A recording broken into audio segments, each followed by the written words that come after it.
92.7, also on DSTV channel 279, all across the world on 3news.com. We're also live on X as well, on TV3 Ghana on X as well. You can look out for us there, and a number of radio stations across the country. Now, this week, the Majority Caucus in Parliament has a new leader. His name is Alexander Ocansey. He's a member of Parliament for the Futu constituency, who until recently was a deputy to Osei Mensah Bonsu. What you're seeing on the screen is the symbolic handing over of the black leather seat to Alexander Ocansey by Osei Mensah Bonsu, after Osei Mensah Bonsu delivered his final speech as majority leader. But before his confirmation by the party's National Executive Council, some leading members of the caucus, as a majority caucus, had openly spoken against any attempt to strip Osei Mensah Bonsu of that position of majority leader, raising a number of issues, including timing and what the real intent of this change was. Now, I want you to take a look at this. Osei Owusu, who is none other than the first Deputy Speaker of Parliament, Member of Parliament for the Bekwai constituency, he, together with a number of NPP MPs, did not mince words on their initial position on this leadership change. Take a look. We are here to inform you, and through you to the world, that the publications that are going around is not true, it's false, that the caucus, the majority caucus, has not made any changes in its leadership. The majority caucus has not contemplated making any changes to its leadership, and that we tell the whole world, Ghana, to ignore any such publications. And I want to assure you that we have confidence in the leadership as they are, and the status quo shall remain. We are aware that upon the nomination of one of the deputy whips as a minister, a replacement will be made. That replacement will be made by the caucus. So this was on Tuesday morning. At that time, Osei Owusu's position, and he was flanked by a number of NPP MPs, Isaac Esiama, Carlos Ahenkra, and many others, that they had not even contemplated any conversation or any consideration of a changing of Osei Mensah Bonsu. Well, 48 hours on, Osei Mensah Bonsu voluntarily, at least based on his own words, voluntarily resigned as majority leader.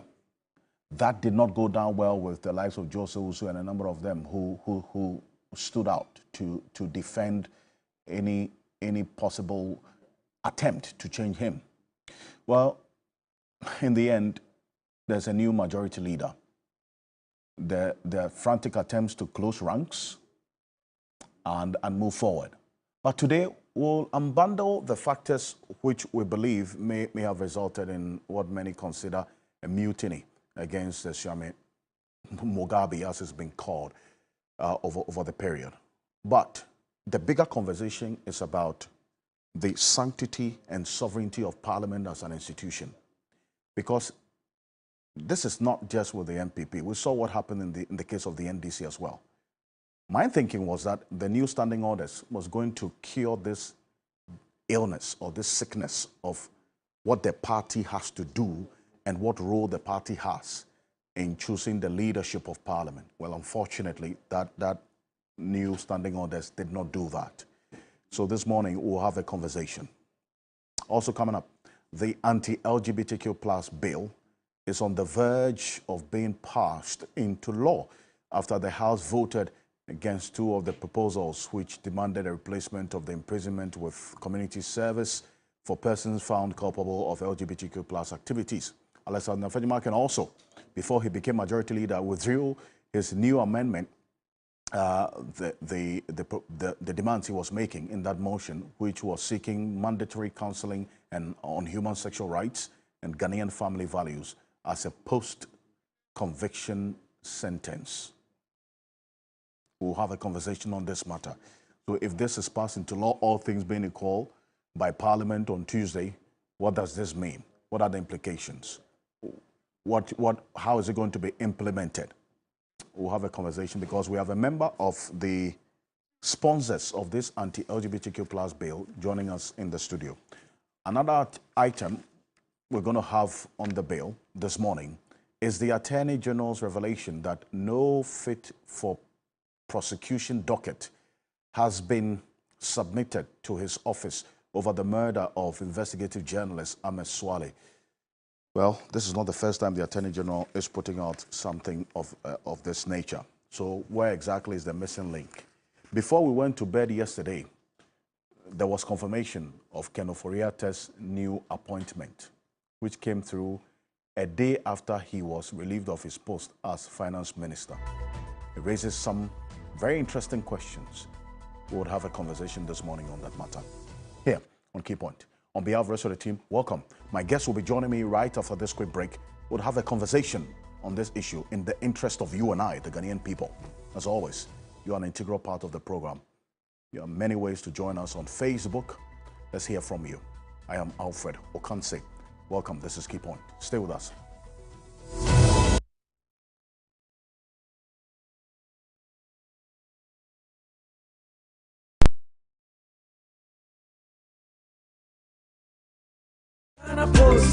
Hey, na no fe ukwanya wo kasa wo fo hu se. Enya me brother Mr. Happiness na ha me.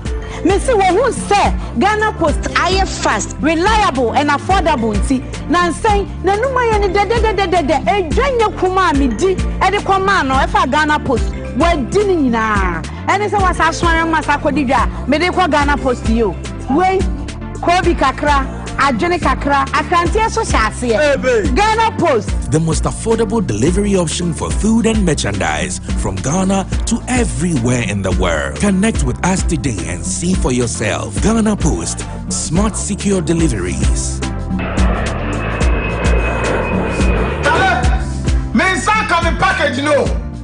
In less than 5 days, Ghana Post, they make life they be. Ghana Post will deliver to you wherever you are in the world. What if the answer to powering and running a clean, efficient, and sustainable business now lies within your reach? What would you do? All you have to do is reach out to the AGI Energy Service Center.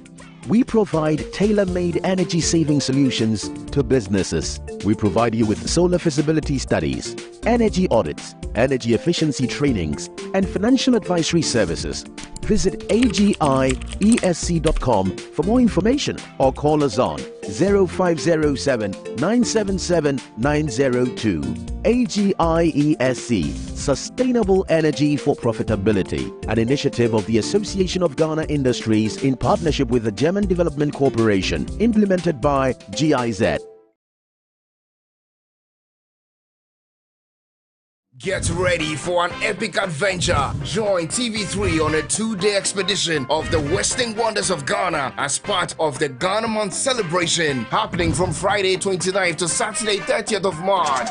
This is Journey to the West. Explore the rich history of Cape Coast Castle. Walk through the lush forest of Kakum. Witness the breathtaking Nzulezo Stilt Village for a journey through time. Immerse yourself in the magic of bonfires, groove to sensational music performances, and experience the beats with DJs on rotation. Indulge in mouth-watering dishes and refreshing drinks while creating unforgettable memories. Don't miss the chance to celebrate Ghana's beauty and culture. Join us for 2 days filled with adventure, culture, and a whole lot of fun. Journey to the West. To book a seat for this Odyssey, call 0264 932732. It's Journey to the West. Hashtag Ghana Month Celebration. Hashtag Journey to the West. Hashtag Explore Ghana. When it comes to the world of sports, what does complete mean to you? When my team scores at the end of a 30-plus passing sequence, just like Pep Guardiola style. When someone beats the buzzer with a shot from the logo, like Steph Curry.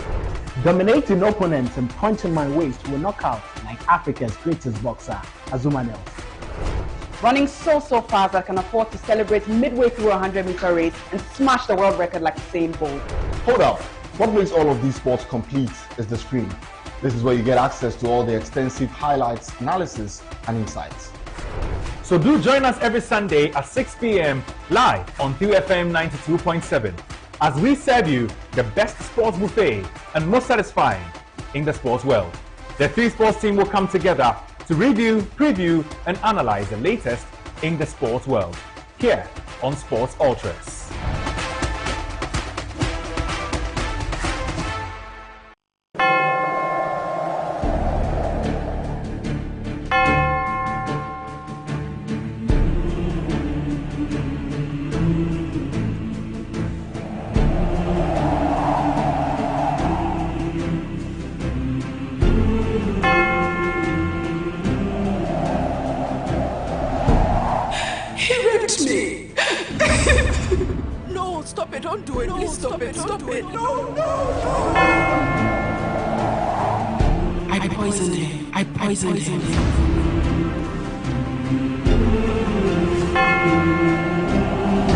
I'm a dragon.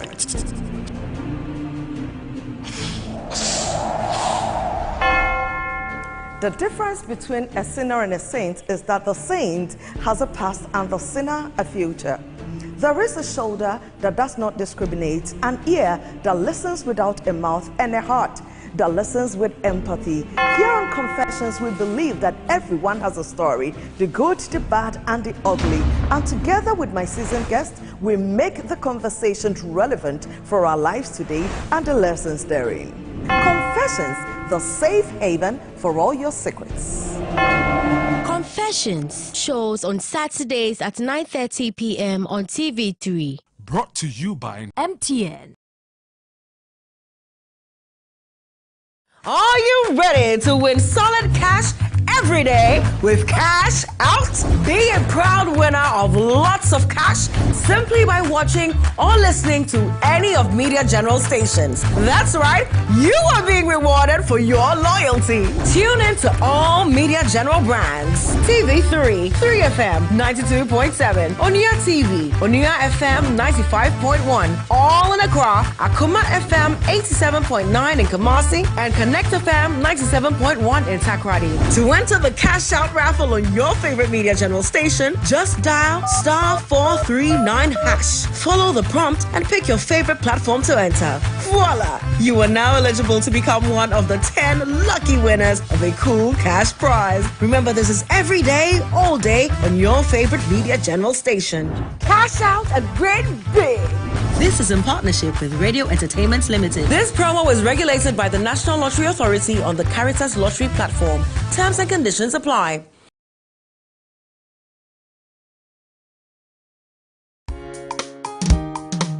Mac Brown's Kitchen. Mac Brown's Kitchen. I'm ready to send me to Mac Brown's Kitchen. New season, new stations. Hey, Mac Brown's Kitchen. Na TV so ache. Ani o mu ya ache. Ba de nyamia ye ni. Enche kra no. Ba TV3. Mimi de bia. Ani 5 to 6 p.m. Na ya be hwa mo wate. Me ni kunu me ma ya be hwa sesakọ. Ghana fodo. Hey, that's it. McBrown's Kitchen shows this and every Saturday at 5 p.m. on TV3. Brought to you by Herbal, Akuma Onion Paste.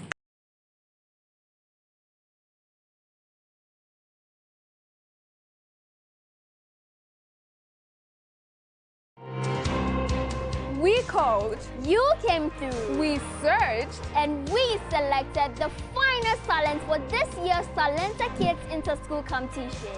My heart is filled with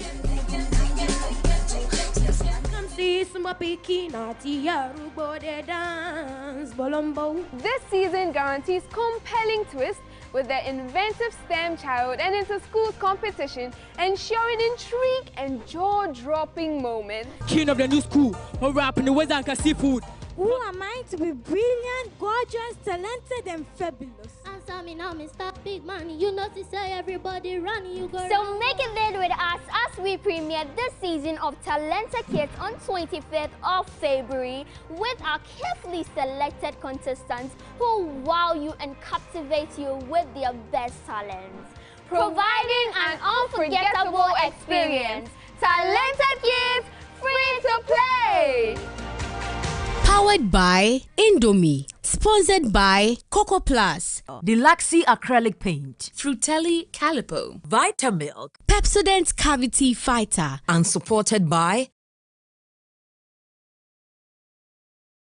Everybody, this is us.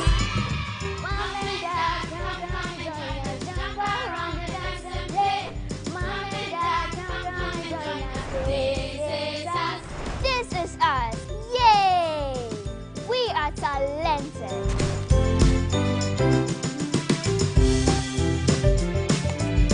We have skill. We are smart.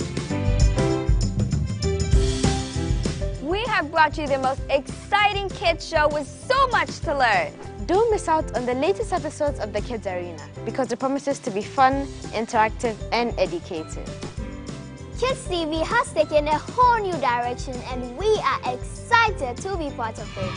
Come and dance, come and join us. Jump around us as we take you into a whole new world. Kids Arena, this is us. In the Kids Arena, yay! Kids Arena. Show Saturdays at 10 a.m. on TV3. Don't miss it.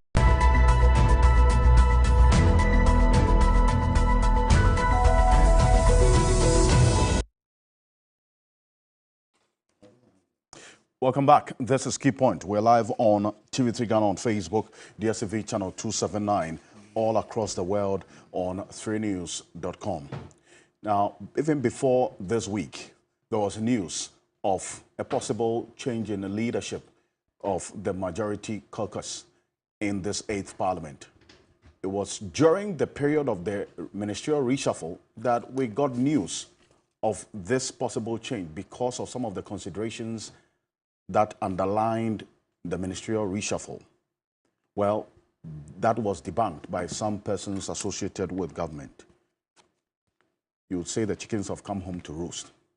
But even before that, Joe Sewusu was a member of parliament for the Bekwai constituency, the first deputy speaker of parliament, addressed the press on Tuesday morning, vehemently denying that particular report or the media reportage that we here as well at TV3 had put out, that there was going to be a change in the leadership of the majority caucus in this 8th parliament.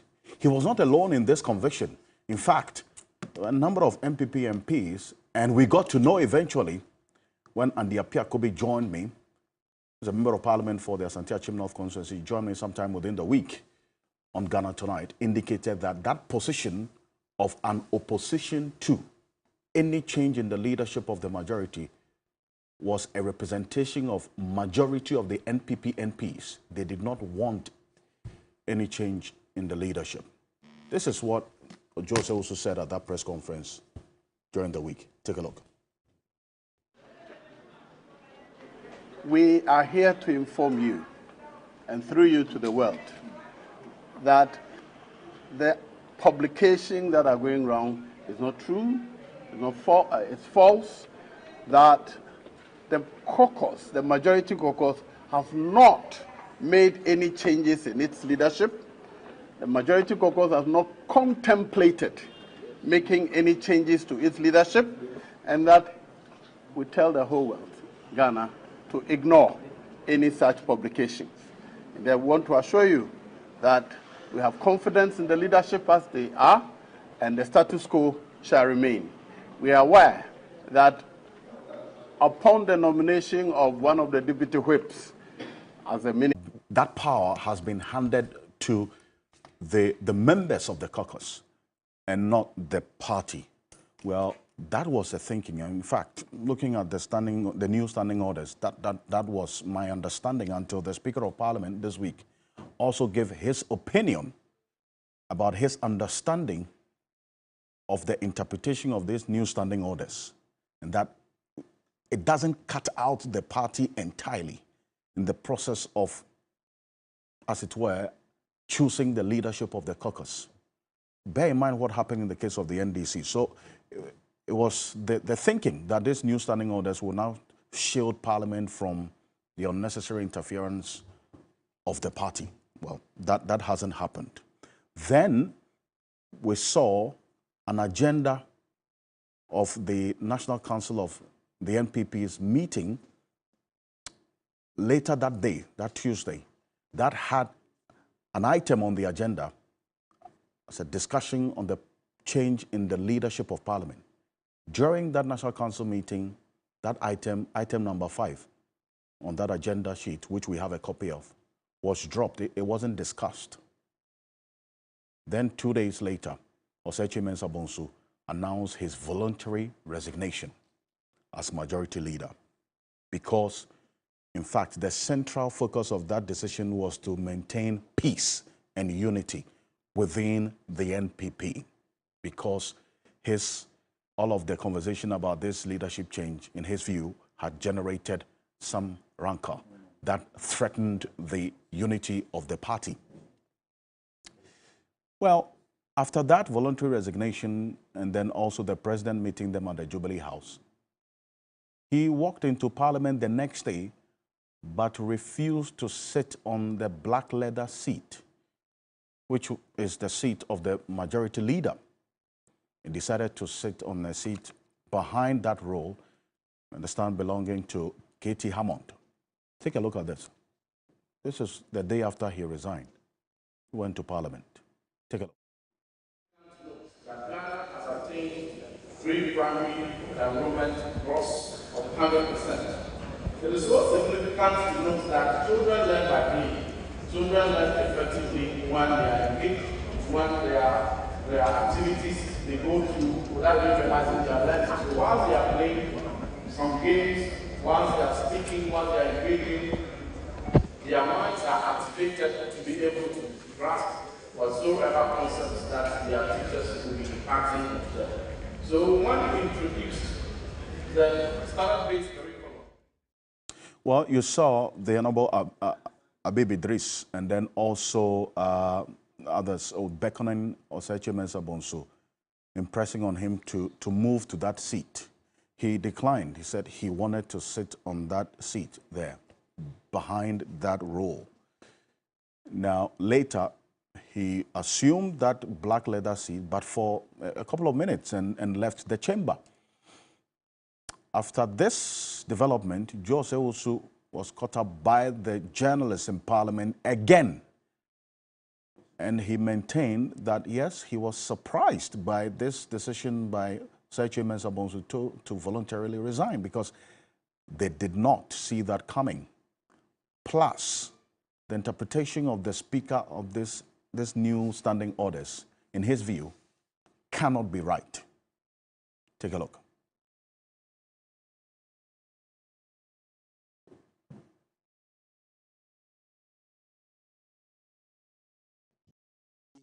Decided to stand down. He has been a fantastic leader, an extremely hard-working person, and I would have wished that he stayed on till the end. So did it come to you as a surprise? Yes, it did. But as to what got to him, I'm sure we better let him explain. The Manifesto Committee's suggestion was made to him before he resigned. At that time, he had not contemplated resigning. So I don't think it would have caused any defect in his work. As anybody who has been close to him knows, he's extremely hardworking, and he can sit from morning to morning if there's work to be done. Now there's confusion being thrown into the interpretation of our standing orders, which we are so proudly touting that we have done, by the Speaker himself. So we will have to re-look at the interpretation. Yesterday I spoke that I had an alternative interpretation. I understand the Honorable Atachi also spoke that he had a different and alternative interpretation. So, well, it's just now a matter of interpretation or the understanding of these new standing orders. that was supposed to or expected to prevent all of this by both the members of parliament and the speaker also having his own. Now, joining me in studio is former member of parliament for the Okaikwe North constituency, Honorable Foseni Isa, on ticket of the MPP. Good morning. It's good to have you. Alfred, and good morning to my fellow panelists and good morning to your viewers. Great. Thank you very much for joining us.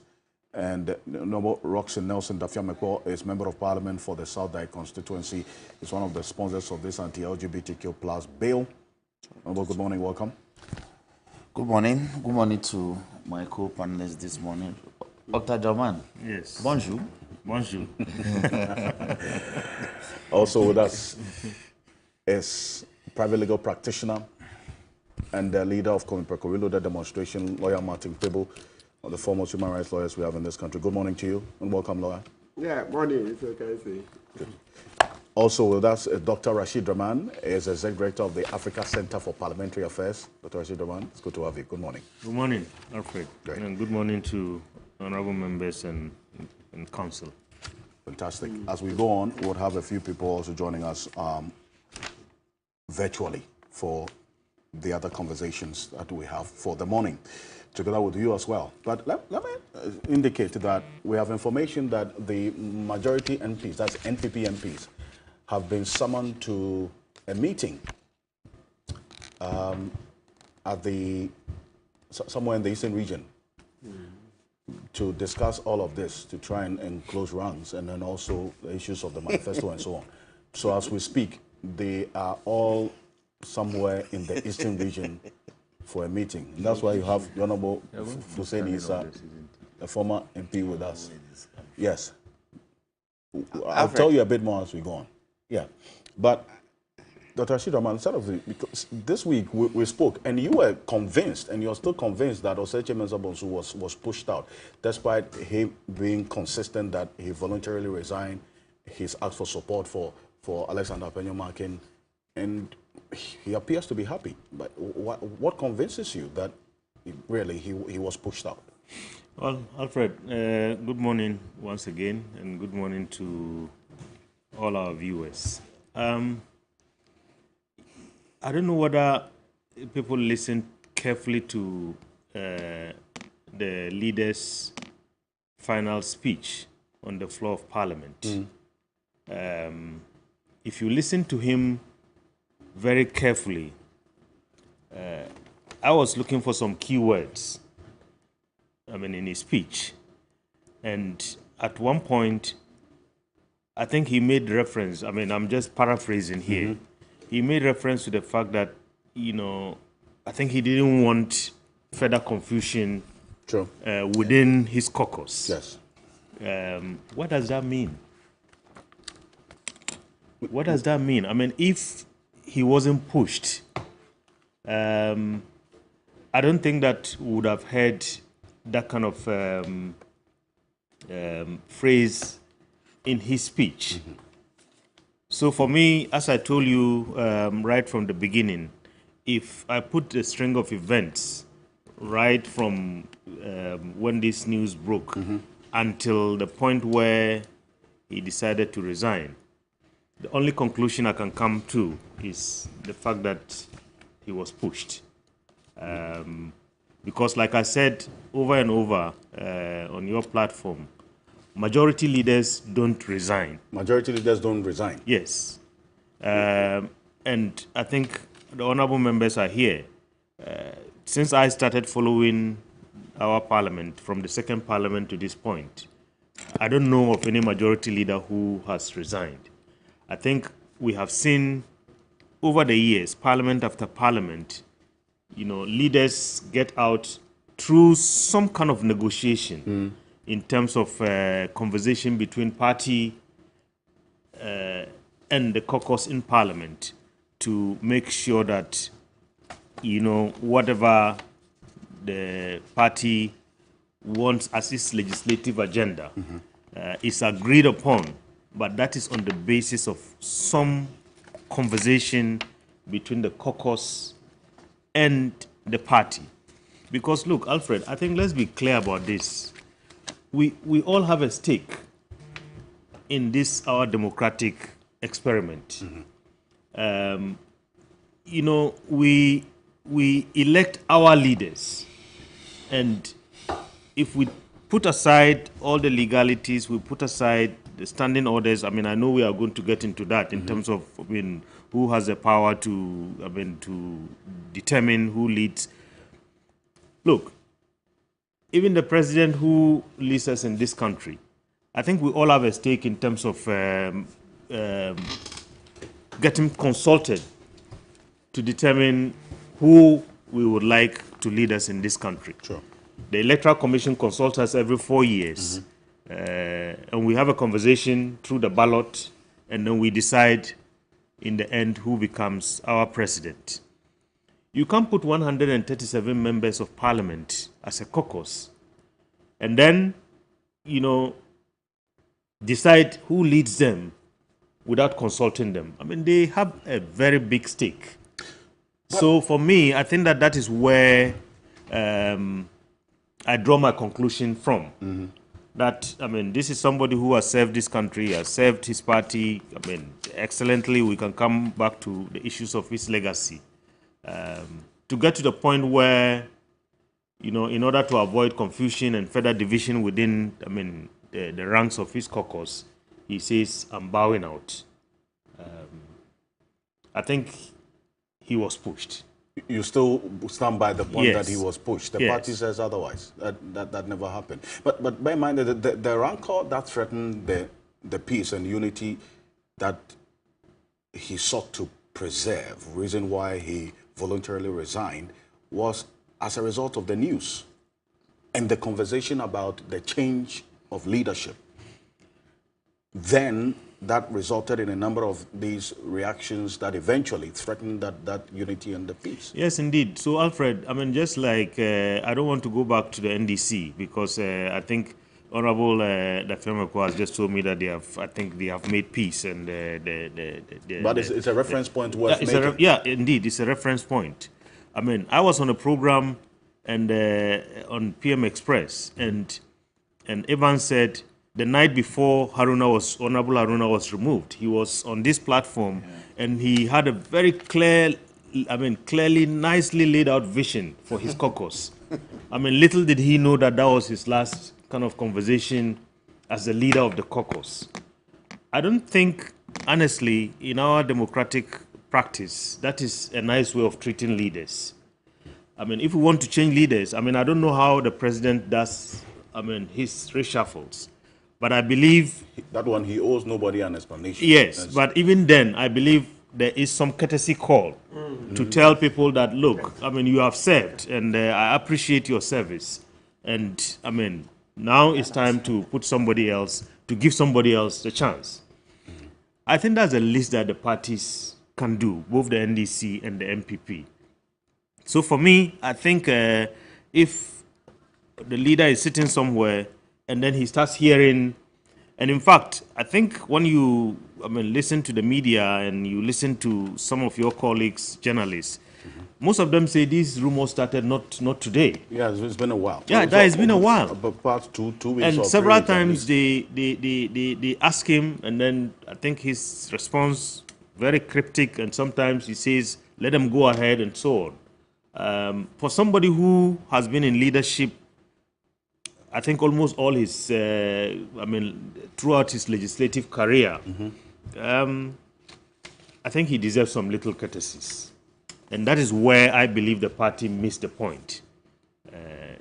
So if he's taken by surprise and he hears all these news about him, but nobody is talking to him, then as a seasoned politician, I guess maybe he read the mood, knowing how parties operate and so on, he decided that perhaps maybe this is the best thing to do at this point in time.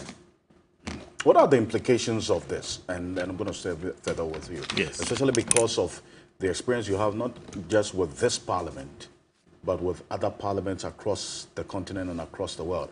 What are the implications of this unprecedented development of, or at least in the Fourth Republic, of a majority leader resigning? I think it's, Alfred, we are at a very interesting point in our political history in this country, where the party in power wants to do what no party has done in this country. They want to break the 8. And like I said before several times, I think breaking the 8, for me, the key ingredient is unity, because, I mean, parties and, I mean, elections are about numbers. And every single number that you can garner as a political party, particularly when you are trying to do the impossible, I think is critical. Now, you have clearly, from what we have heard and what we have seen, the leader himself might not be happy. I mean, even though he looks happy. He looks happy. There are people who, just like, I mean, what happened in the NDC, there are people who support the old leader and there are people who support the new leader. Then, in the case of this particular kind of situation, we also had, even before this, he, together with other senior MPs, including the first deputy speaker, decided that, you know, they've had enough and they are not coming back to Parliament. Alfred, if you remember, I think we had a conversation about this as well. Even then, I believe some of them were pushed because the cost of politics in this country is becoming astronomical. And, you know, most of them have served and I think they wanted to bow out more honorably. Not to be defeated. Than being defeated and disgraced at the ballot. So you add that one to the mix. And then they went to their primaries. On this platform, I mean, I was here with you, and there was a discussion about how some of the rebels, those who were calling for the head of the finance minister, and those who had some brush with the party, were punished. I think that we had that conversation here, whether I mean, it was true or it's just perception. So you add that to the mix. And if you have all this, and then you have a first deputy speaker who seems to be the most vocal critic of how this process and change was conducted,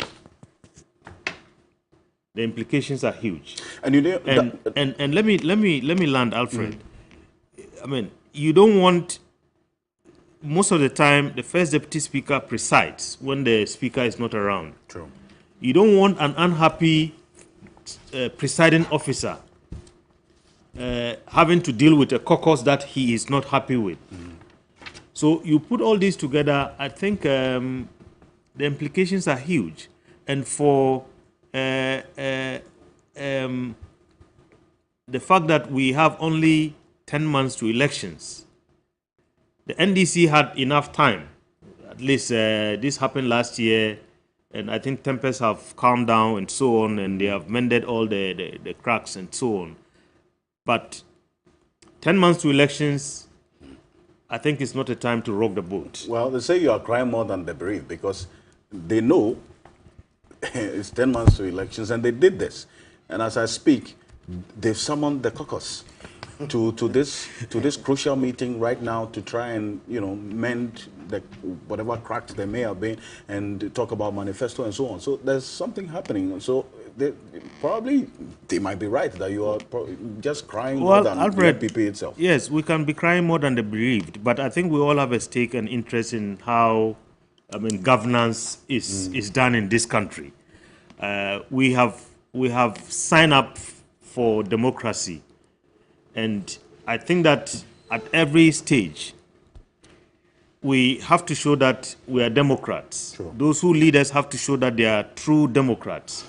You don't come on one breath and tell us that, I mean, processes have to be transparent and there has to be accountability in decision making and there has to be inclusion and participation, and on another breath something else is done.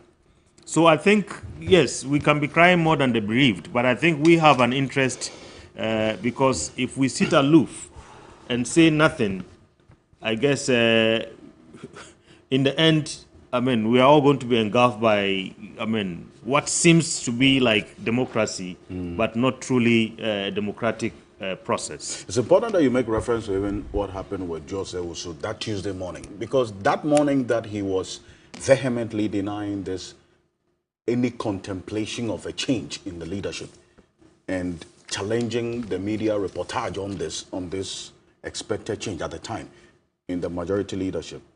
That day, there was a meeting of the National Council. And on the agenda, which we have a copy of, in fact, this is the agenda. It's going to be on the screen right now. Agenda item 5 was a conversation on the change on the leadership of the majority caucus in Parliament. So clearly there was something going on that, you know, the caucus itself maybe was not aware of, or they were aware of, but sought to deny, or as it were, you know, in Joseph Usu's words, resist any change whatsoever. People, I mean, you following from what happened in the case of the NDC and how Haruna, also with a very illustrious, you know, parliamentary career and impact, was changed. And then we are seeing almost a similar situation playing out in Oseche Mensah Bonsu's case. You would agree that he could have at least been given an honorable exit than what we are seeing now? Absolutely. Absolutely, because, you know, he's been dealt with in such a very embarrassing manner. Yeah, it's extremely embarrassing that as a majority leader, you hear about your sacking in the news. Yeah, you're going to be sacked. Yeah, it's no joke. You look at it. For a man who has helped this party that much, look at even the e-levy, this very obnoxious e-levy, etc. But I'm looking at some of the big fights that he led. Look at this e-levy, how you struggled, and eventually, you know, you guys got it through, even with faking somebody for Adjoa Safo. You remember that story? What's been in fact, that one we cannot say for sure, because Parliament itself, respectfully, Council, I don't want us to. Yes, who is going to take care? No, hold on, wait. That's what I'm saying.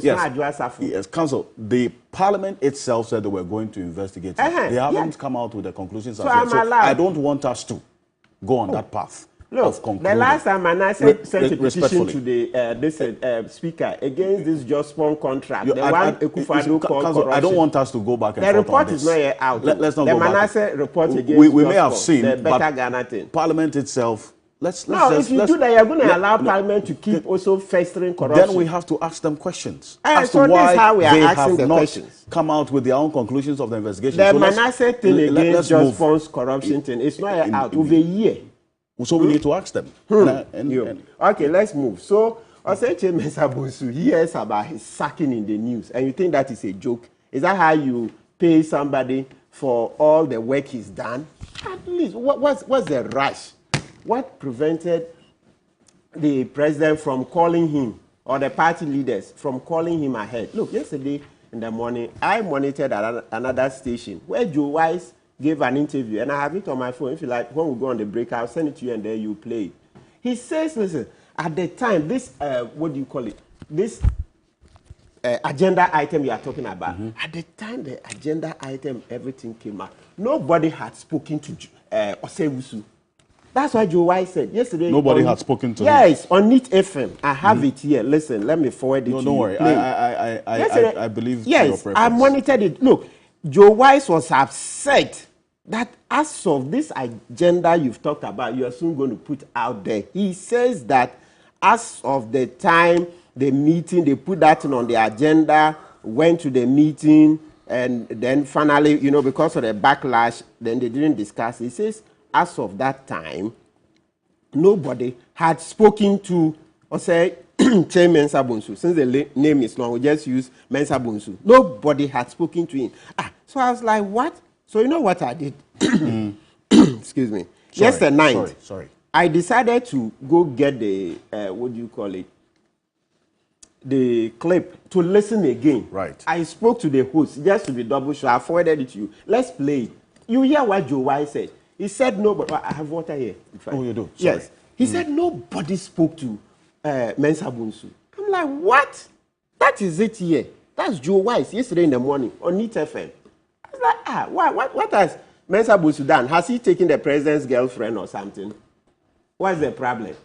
That you disgrace, embarrass a man so much like this. I mean, what has he done to deserve such embarrassment? I mean, you look at the Constitution, you've not put him before any disciplinary committee, at least publicly, we haven't seen anything that he's done so bad to deserve such a treatment. So I look at it and then, Mr. Ocansey, what it raises is that we have to look at the system of governance again. You know, every time, there's no week that a problem of governance arises and it doesn't touch the Constitution. There's no week. Every time. So it tells you we are suffocating under this Constitution. Yes, Honorable. And yes, Honorable Dafemi. So let's make the point quickly. Yes, you see how Honorable Dafemi is always in court over these matters, right? So what I see is that, listen, is the power the parties wield over the MPs is unwieldy. That power is unwieldy. Yes, let's get a better system. Okay. Let's move away from the whip system. Right. I was on a different platform, Professor H.K.C. Prempe, where he was crying about that same thing. Because when the sacking came, I said, listen, can we blame the parties that much? It's the law we have. The law is giving them too much power. Yeah, from the Constitution to Act 300. You know Act 300, the Parliament Act. You know, under Act 300, the Parliament Act, for any small misbehavior, I mean, for them, the law just says that, listen, a party, the General Secretary can write to Parliament that, well, they've taken disciplinary sanctions against this member of Parliament. So they are withdrawing him. Anti-party behavior. Yes. Can you imagine? So you see why the MPs are that docile? So the party, based on the details of this law, can ask for the expulsion of a member of Parliament if the MP goes against certain party dictates. Thank you. So such a thing, where are we going with such a law in a democracy? No, you're saying? Sorry. Honorable Dr. Rashid, come in if you want to make a small point. Yes. You were saying I'm saying come in. Yes, I was saying that some of that, we saw trappings of some of that in the case of the second deputy speaker. In the 7th Parliament, when the party wrote to the speaker, and I mean, trying to, remove the current second deputy speaker. Yes. You see? Yeah, so Okwe fought it. Okwe fought it, then eventually independent candidate. It was close to elections, so the timing was bad. So you see, that is the root cause of it. The parties wield unwieldy power over the MPs, so you make them docile. I mean, because otherwise, what would that happen? So the good thing we should learn from this is that, let's look at the system again. This Act 300 giving parties too much power, the Constitution itself giving parties too much power, right? And then we can have a better system. Then we remove the whip system, because HKC Prevor was making the point that the whip system, as we copied from the UK, right, it's not fit for our purpose, because in Ghana here we have what? A fixed term, generally, unless, of course, under Article 60, Clause 13, when the president and the vice resign, then the speaker is in charge for only 3 months, then we have elections. Yes. That exception apart, the term is 4 years. So generally, the term of any government is 4 years, right? So in that case, we don't have a basis for keeping for taking the whip system on, because in the UK they don't have it, right? Yeah. So if you don't mind, let me look at this. A comment like this. It says, look, the whip system evolved in the Westminster system because in that parliamentary system, losing the majority vote on a big issue in Parliament can bring the government down and trigger new elections. Whips thus emerged to keep the party's MPs together, particularly if a confidence vote was on the floor. Because the president and his government in a presidential system have a fixed term and are not vulnerable to removal through parliamentary vote of no confidence, the need for a whip system diminishes substantially in the presidential system or any system where the government cannot be brought down through a vote in Parliament. So that's H. Kwesi Prempeh.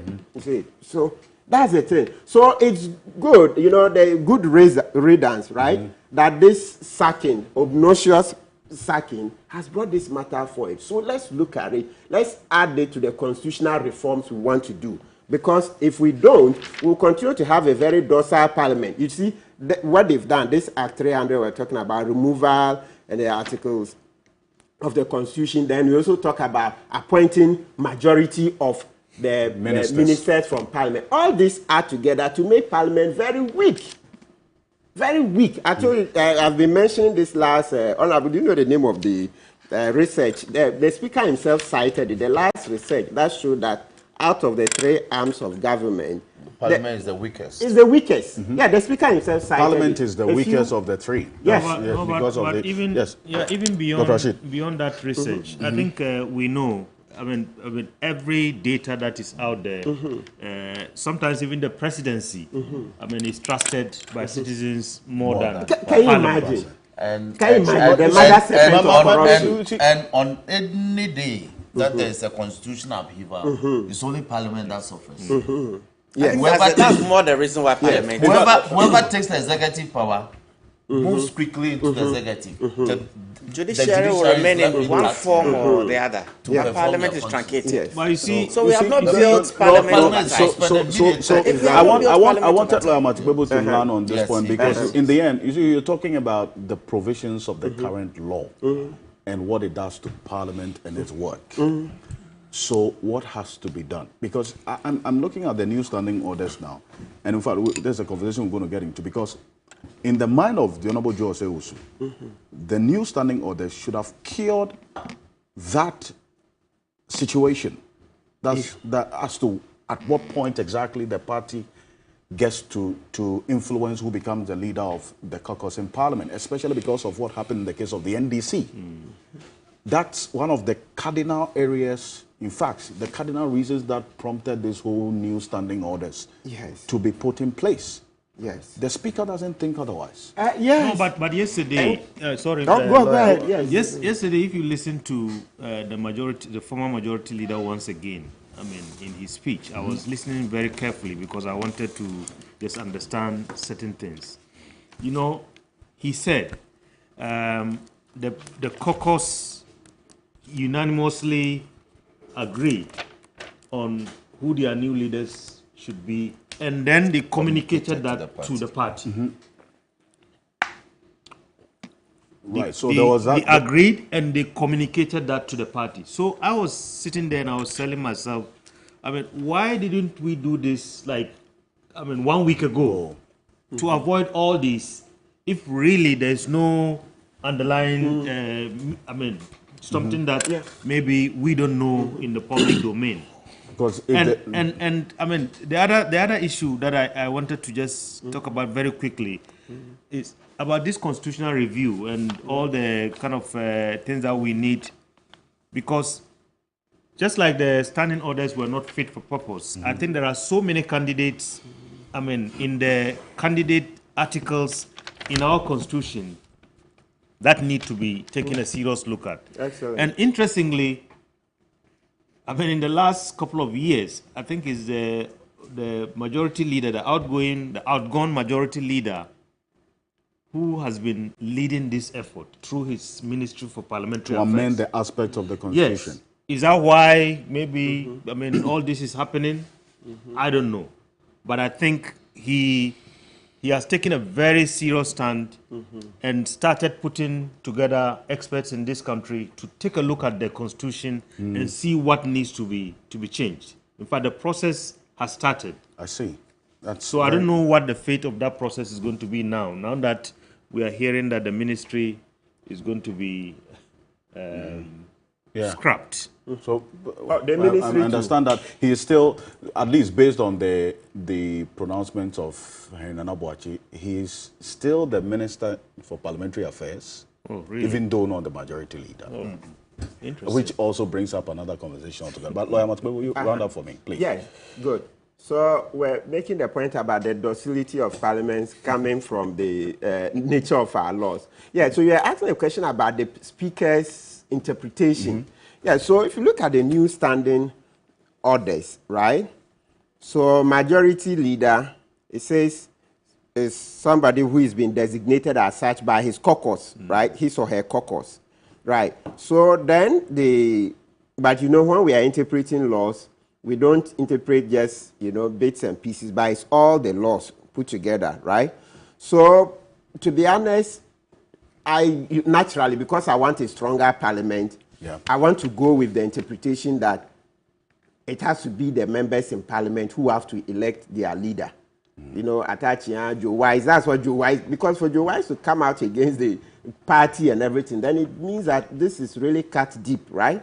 Yes. So I support it. But as I mentioned earlier, if you look at the control that the parties also have, as enunciated in Act 300, the Parliamentary Act, then you see that, well, maybe we need more thinking on it. Because straight away on the face of it, majority leader, I want us to read the, yes.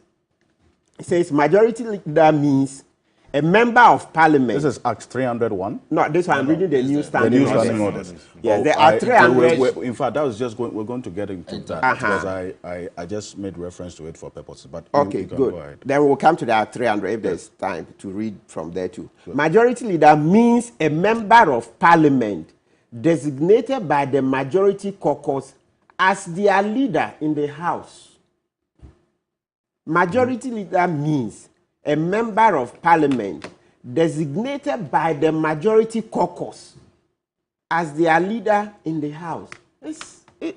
On the face of it, this is straight. You don't need any sophistry. You say, but Mr. Speaker takes the position that, oh, no, it cannot be because it's the parties that have sponsored candidates. This shouldn't stand. But they passed it as parliament. They passed it. So I really, you know, Mr. Speaker, instead of having lamented the way parliament is the weakest link and etc., it's really difficult to reconcile that with this interpretation is given. Because in interpreting, Mr. Ocansey, you ask every lawyer, they tell we have basic rules of interpretation. And one of the cardinal rules is that, look, when the words are clear, you just take them as they stand. So this that I've read, it says a majority leader is designated by members of the majority caucus. At least that's what's on the screen for the benefit of our viewers. The listeners on 3FM, this is what it reads. Let's go back to the first slide. Let's go back. Order 6, interpretation. And you see, the speaker's interpretation or his opinion is predicated on Order 5. Okay, because he kept mentioning Order 5, so we'll get to Order 5 in a bit. But this is what Order 6 of the new standing orders says, and I read, majority caucus means the members of the party or parties that have the largest number of the seats in Parliament or in the House. Majority leader means a member of Parliament designated by the majority caucus as their leader in the House. So this is clear.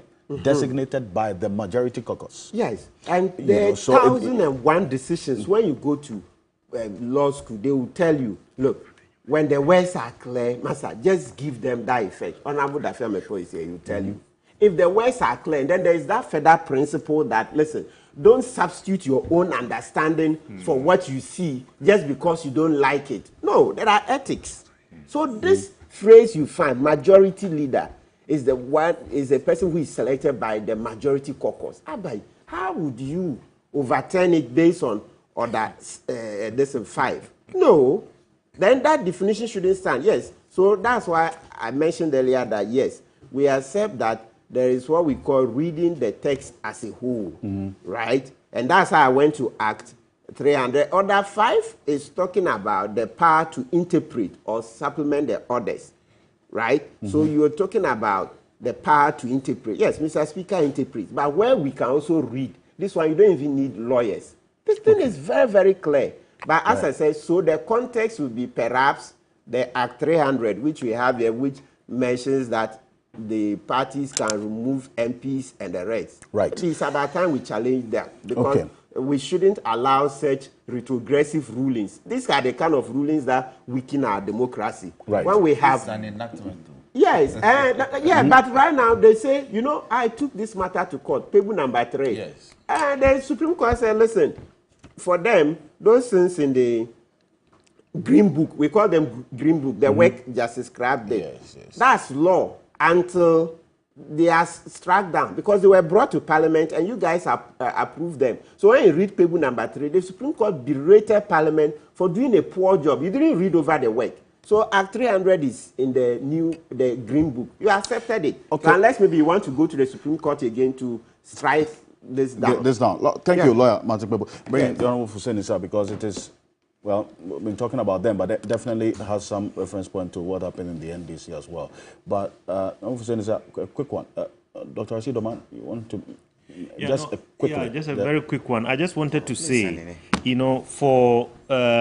our members of parliament, I think for me, my appeal is, you know, if I look at our historical trajectory, I mean, I remember even the issue of the private members' bills.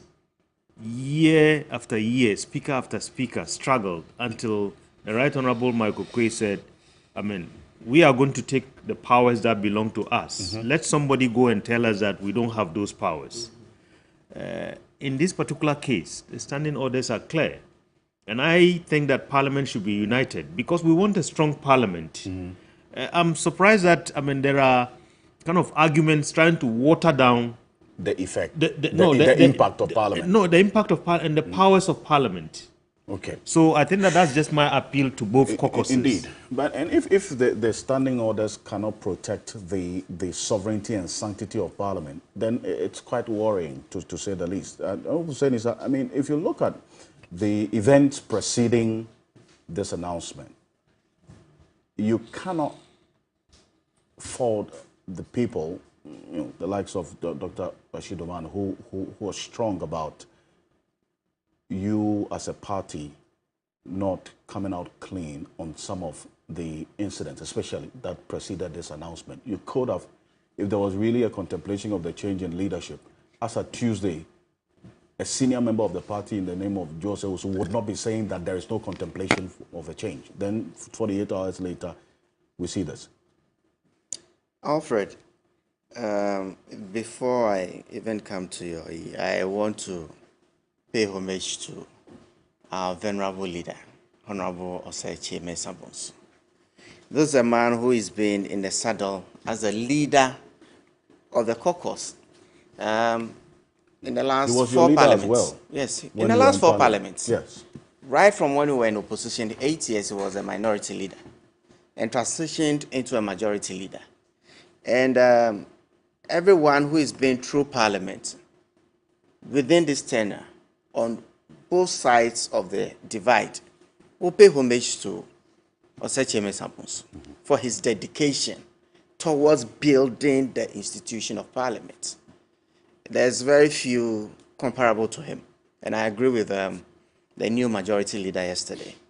If you have experienced Osei Mensah, if you get into parliament and you show traces of your interest in doing work of parliament, trust me, you will have his support.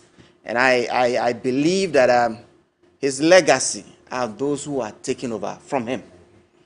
The likes of Honorable Afenyo Makin and Odom Pre are direct beneficiaries of the sort of opportunities Honorable Osei Mensah will create for you once you show interest in the work of parliament, and many, many, many more, myself included, the likes of Okoboy.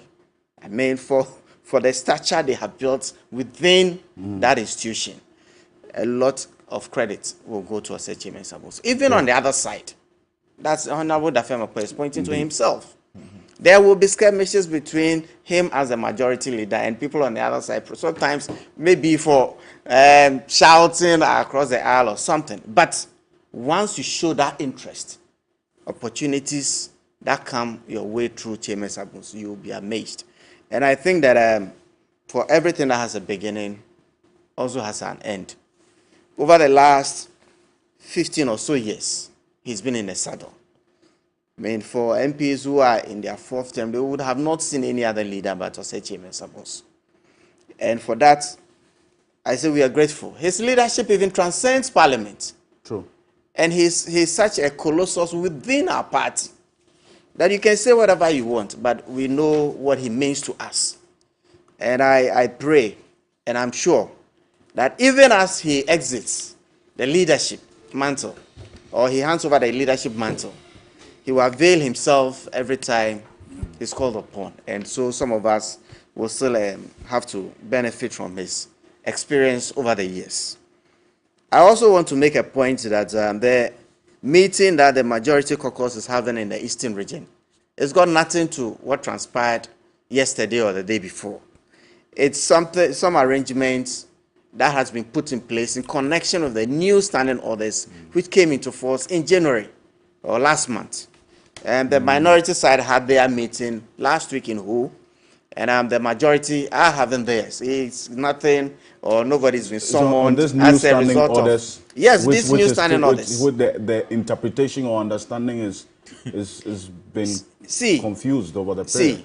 See, I recollect in the dying embers of the life of the 7th Parliament, there were attempts to ensure that the 8th Parliament starts with this standing orders. It's taken 3 years for us to get to where we are. They are in the last session, right? And this is the first sitting, and they have decided that we are going to take the bull by the horns. First meeting. This is the first meeting of the fourth session, of the fourth session. So it is something that I see Parliament itself in a sort of transition mode from what we have known from November of 2000 to January of 2024. We've all been and utilized the same standing orders, right? And so the party will still have to be going by the old standing orders, whilst Parliament is also in transition, trying to implement the new standing orders. The party, New Patriotic Party, is readying itself for elections 2024. And that one, you cannot take it away from the party. The party has done some significant move appointments within the last couple of months. In the last couple of weeks, we've seen some movement, even within government. And if the party thinks that at this time, looking into the future, this is what we need in Parliament, I think that it is an opportune time for party to sit with the caucus. When I went to Parliament in 2017, nobody consulted me on who was going to become my leader in Parliament, because the standing orders at the time defines who the majority leader is. Well, but and since means a member of Parliament designated by the party or parties holding majority of the seats in the House. And that applied to us. If you were never consulted while you were in Parliament, that's not a good enough precedence or even reference Alfred, to make. what I'm saying, per the standing orders, and that has been the convention or the process over the life of the standing order, because that is what the standing orders say. But that's also not to say that because a member of Parliament was not consulted. Look, the decision of who becomes or the composition of the leadership is taken at National Council. And the expanded leadership of the caucus are members of the National Council. When I say expanded leaders, I not just the 5, the leader, his deputy, the chief whip, and the 2 deputies. No, it goes beyond into chairman of committees. They sit in National Council. Okay, so if that's the case, then how come Oseche Mensah Bonsu did not know of this? Any consideration or contemplation of a change in leadership? Alfred, on the date, Jose also did not know of this. I must say that even me sitting here, I am taken aback that you have a document or you have the agenda to National Council or events that were going to be discussed at National Council. We are looking at our history, things that have happened within our party, not in the too distant past, right? Because of those experiences, I tell you, National Council issues and documents and all of that are. But the stature of Oseche Mensah Bonsu in our party, it transcends Parliament. Indeed. And that's the more reason why conversations how this was managed I am not privy, and I cannot sit here and profess to know how this whole thing was managed. But you see, the point I want to make is that party, caucus, and parliament are both in transitional mode, right? Whilst we are moving away from the standing orders of November 2000 and into the January 2024, what we needed to do is for both parties to sit and come to some amicable agreement. And you see, when the speaker gave his interpretation of that order as to the designation of who the leader is by the caucus, he also expanded his purview to include the fact that, look, the caucus in parliament cannot be totally independent of the party on whose shoulders you rode into parliament. They cannot be totally independent of that. You have contested elections on the ticket of a party. You are the party's candidate. Well, you go to parliament. You cannot be totally independent. Although, ideally, we would love for MPs to have their independence. But, hey, the whip system in which we run in this country demands. And look, Dr. Rahman was making reference to private members' bill. Not until Michael Quay's tenure, not until the died members of the 7th Parliament, did we ever have the opportunity to put through a private members' bill. Because all bills that come to Parliament emanate from the executive. All bills that come to Parliament emanate from the executive. And that's what we have had to deal with over time. Why? Because of the provision. No private members' bill should have any consequences on the public purse. That's just but at least there's some consensus that the whip system really, at least from how we practice it here, hasn't helped. Hasn't helped to extent you can say. But you see, perhaps also because of the peculiar composition of this parliament, a lot of issues have come up which would never have happened in the 7th Parliament or earlier parliaments. Like what we saw within the E-levy, when we, fisticuffs and all of that. It never happened in another parliament because the numbers were clear. When, you look at the 7th Parliament, we voted on very, very few. We actually cast ballots within Parliament on about 3 or 4 occasions throughout the life of the Parliament because of the numbers. However, if you look at the current composition, 137, and then 137 plus 1. It has brought up a lot of things. Typically, whether or not a presiding deputy speaker has a vote when it comes to counting. We've moved on. And for me, I think that it's also the evolution of the institution of parliament, which I totally support.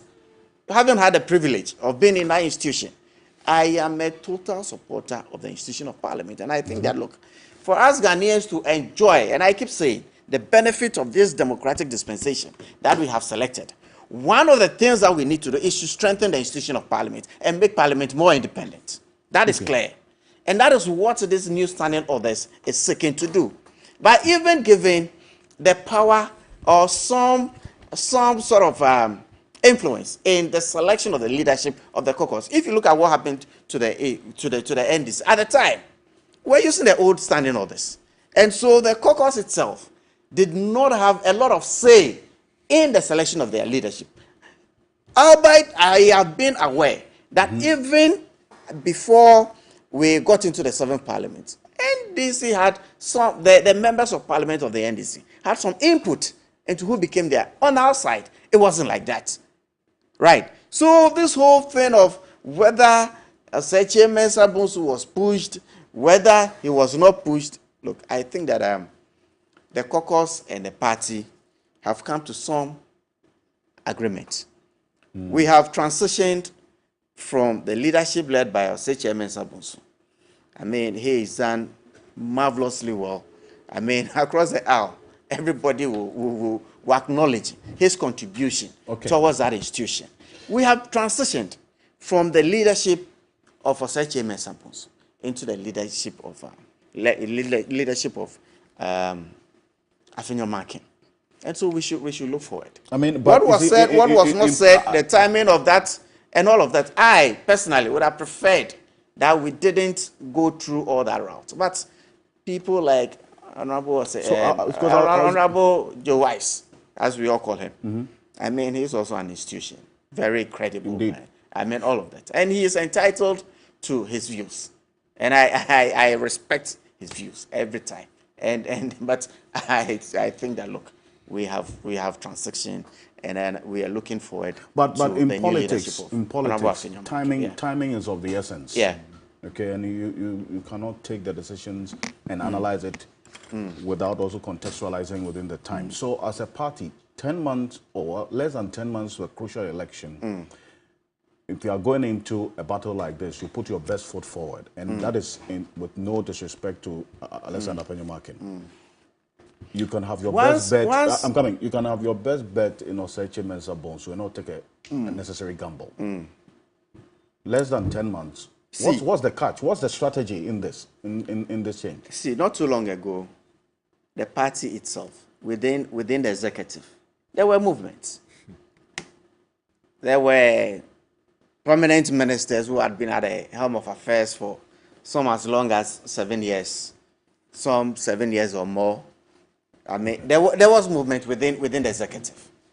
The party is readying itself into a very challenging elections ahead of us. We recognize that in the times in which we find ourselves, elections ahead of us is going to be, and the party is seeking to do what has not been done since 1993. So whatever it takes. I mean, people have been appointed into the executive. Okobo has been appointed as Minister of Health. So this change for is 10 an months. election-winning strategy. I am saying that as a party, at every point in time. Look, if you don't evolve, if you don't change, if you just stay and you don't change with the times, I see. You entropy and you will die.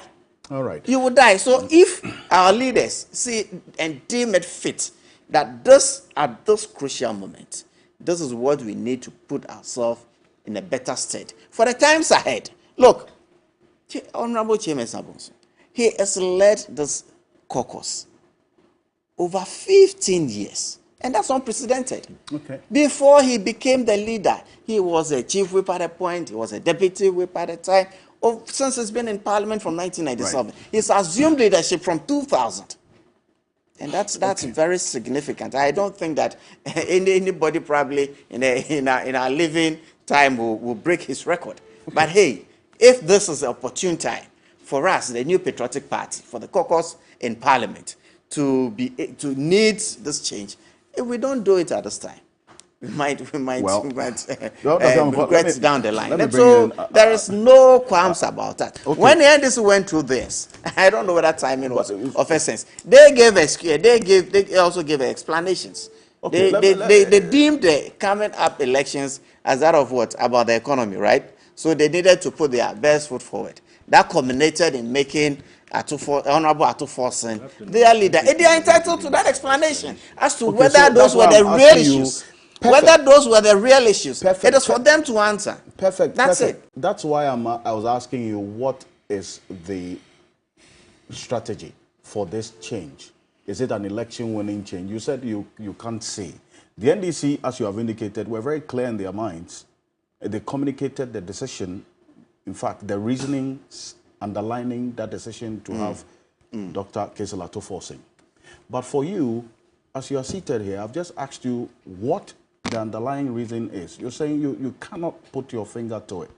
That's the difference between, if you're making references, what's happening now and what happened. My point is, as a party, the New Patriotic Party, as a caucus in Parliament, they have been able to come to a resolution. Okay. As to where this leadership wants to take us. Obviously, we have elections ahead of us, and there is nothing wrong with us readying ourselves to do what we are seeking to do, which has never been done before.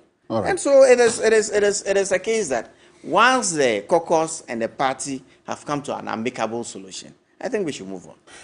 I don't know what this conversation now is the ramifications of all what has happened, at least based on your instance, the NDC and what's happened now with the MPP. It goes beyond the personalities. And in fact, that's one major aspect of this conversation that I want to also have us focus on, because it's about the sanctity and also the sovereignty, for the independence of Parliament that we're talking about. Jose Oso's argument is that you are elected as a member of Parliament on the ticket of the party, but as to when it comes to who leads the caucus, as in the MPs, in doing your work in Parliament, he doesn't see why the party really should come in. Okay. We'll find out your take on this quickly. Okay, thank you very much. Good morning once more. Good morning to my people in South Dine. Peki Kwali Pevetongo. Look, Ocansey, let me begin by congratulating my friend, the Honorable Alfred Ocansey, my classmates. We entered law school together and completed together. We entered in 2007, I believe in October, and then we completed in June 2009. And we've been in practice since then. You didn't mention Makola. He said it's not 2 years. Oh, that's Makola. Okay. But he didn't do the LLB. No, he did the London LLB, and I did the University of Ghana postgraduate at LLB. But we met our paths crossed in the law school. In fact, our paths also crossed in UCC. He was in UCC, but I was his senior. I left in 2000. We were in Casford. So he's a Casfordian. I see. So I want to congratulate him. He's much younger than me. But oh, yes. You see the young. Oh, no, but yes, he's much younger. Yeah, I think Apenyo should be about 40. 40 or 30. About 44. Okay. So, yes, but not 45. And to be a majority leader of the party in government in a country even as on the before 45 is such a remarkable feat. That's what it's about the same. Yes, I agree. So I want to commend him. He's a brilliant boy. We were in class together, so I know his pedigree. But the loss is that of Parliament in respect of the departure from the front bench of the Honorable Osei Chairman Sabos. When I got to Parliament in January 2007, after 3 contributions, he beckoned me. He had a way of signaling. So he signaled me to come over and told me that I should see him after proceedings when we were adjourned. And I went and he said, look, you have a future in this house. You may be from the other side, but as the leader of the house, I look out for bright spots and to maintain and improve. And look, he's a Westsmith. He speaks English beautifully. You mean Chairman Sabos? Chairman Sabos. He can use words in ways that will marvel you. Even somebody who read English. He didn't read English. But he's so knowledgeable. And so he spoke to me and asked me to, that yes, of course I'm a lawyer, but the law is different from here. And that I should marry, he used that phrase, that I should marry myself to the standing orders and that I have a future in the house. And also that he sees that I take interest in legislation, in enacting the bill. So that is why he paid particular attention to me and that I should keep to it. And that we'll work together. He will groom me. Then he referenced the late Dr. Akoto Osei, the economist, the one, Anthony Akoto Osei. He referenced him and said that I should also keep in touch with him. He's also knowledgeable and they will groom me up. And I haven't regretted associating with them. I hope that one day he will write on Parliament. I think that's what we don't do in this country. I think people like that should write. But moving from the generals to the specific, we need to understand the governance structure that we have crafted for ourselves as a people.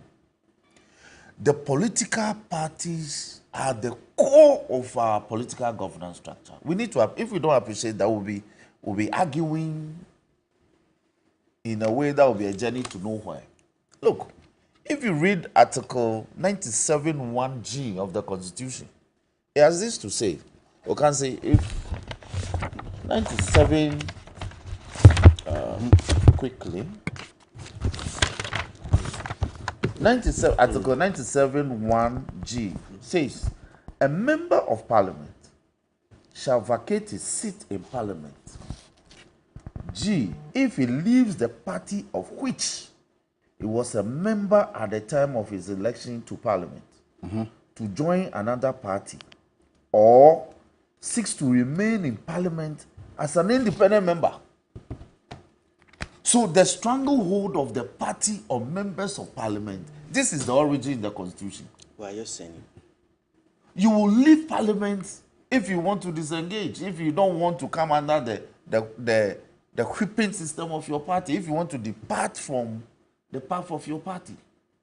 I'm not saying so. The constitution is saying so. So the whip system of the party is so strong. Now, if you go to Article 103(1) of the Constitution, it says that Parliament must constitute committees, all right, for purposes of carrying out its functions. Okay, so go and find out how the leadership of those committees are determined. It is determined by the party. Nobody chairs a committee on merit in Parliament. The party decides who exactly chairs committees in Parliament. The party, not the caucus. The party. The party will say that Honorable so and so, member for so and so, should be chairman for the finance committee, or in the converse, a ranking member. Nobody elects the minorities ranking member on finance or on constitutional, legal and parliamentary affairs or subsidiary legislation where we chair, or public accounts. My chairman, the Honorable Aveji's chairmanship of the Public Accounts Committee was a decision of the party. So we need to appreciate these things. Then if you go to... in our case, sorry? In our case, the chairman of the committees and members of National Council. Exactly.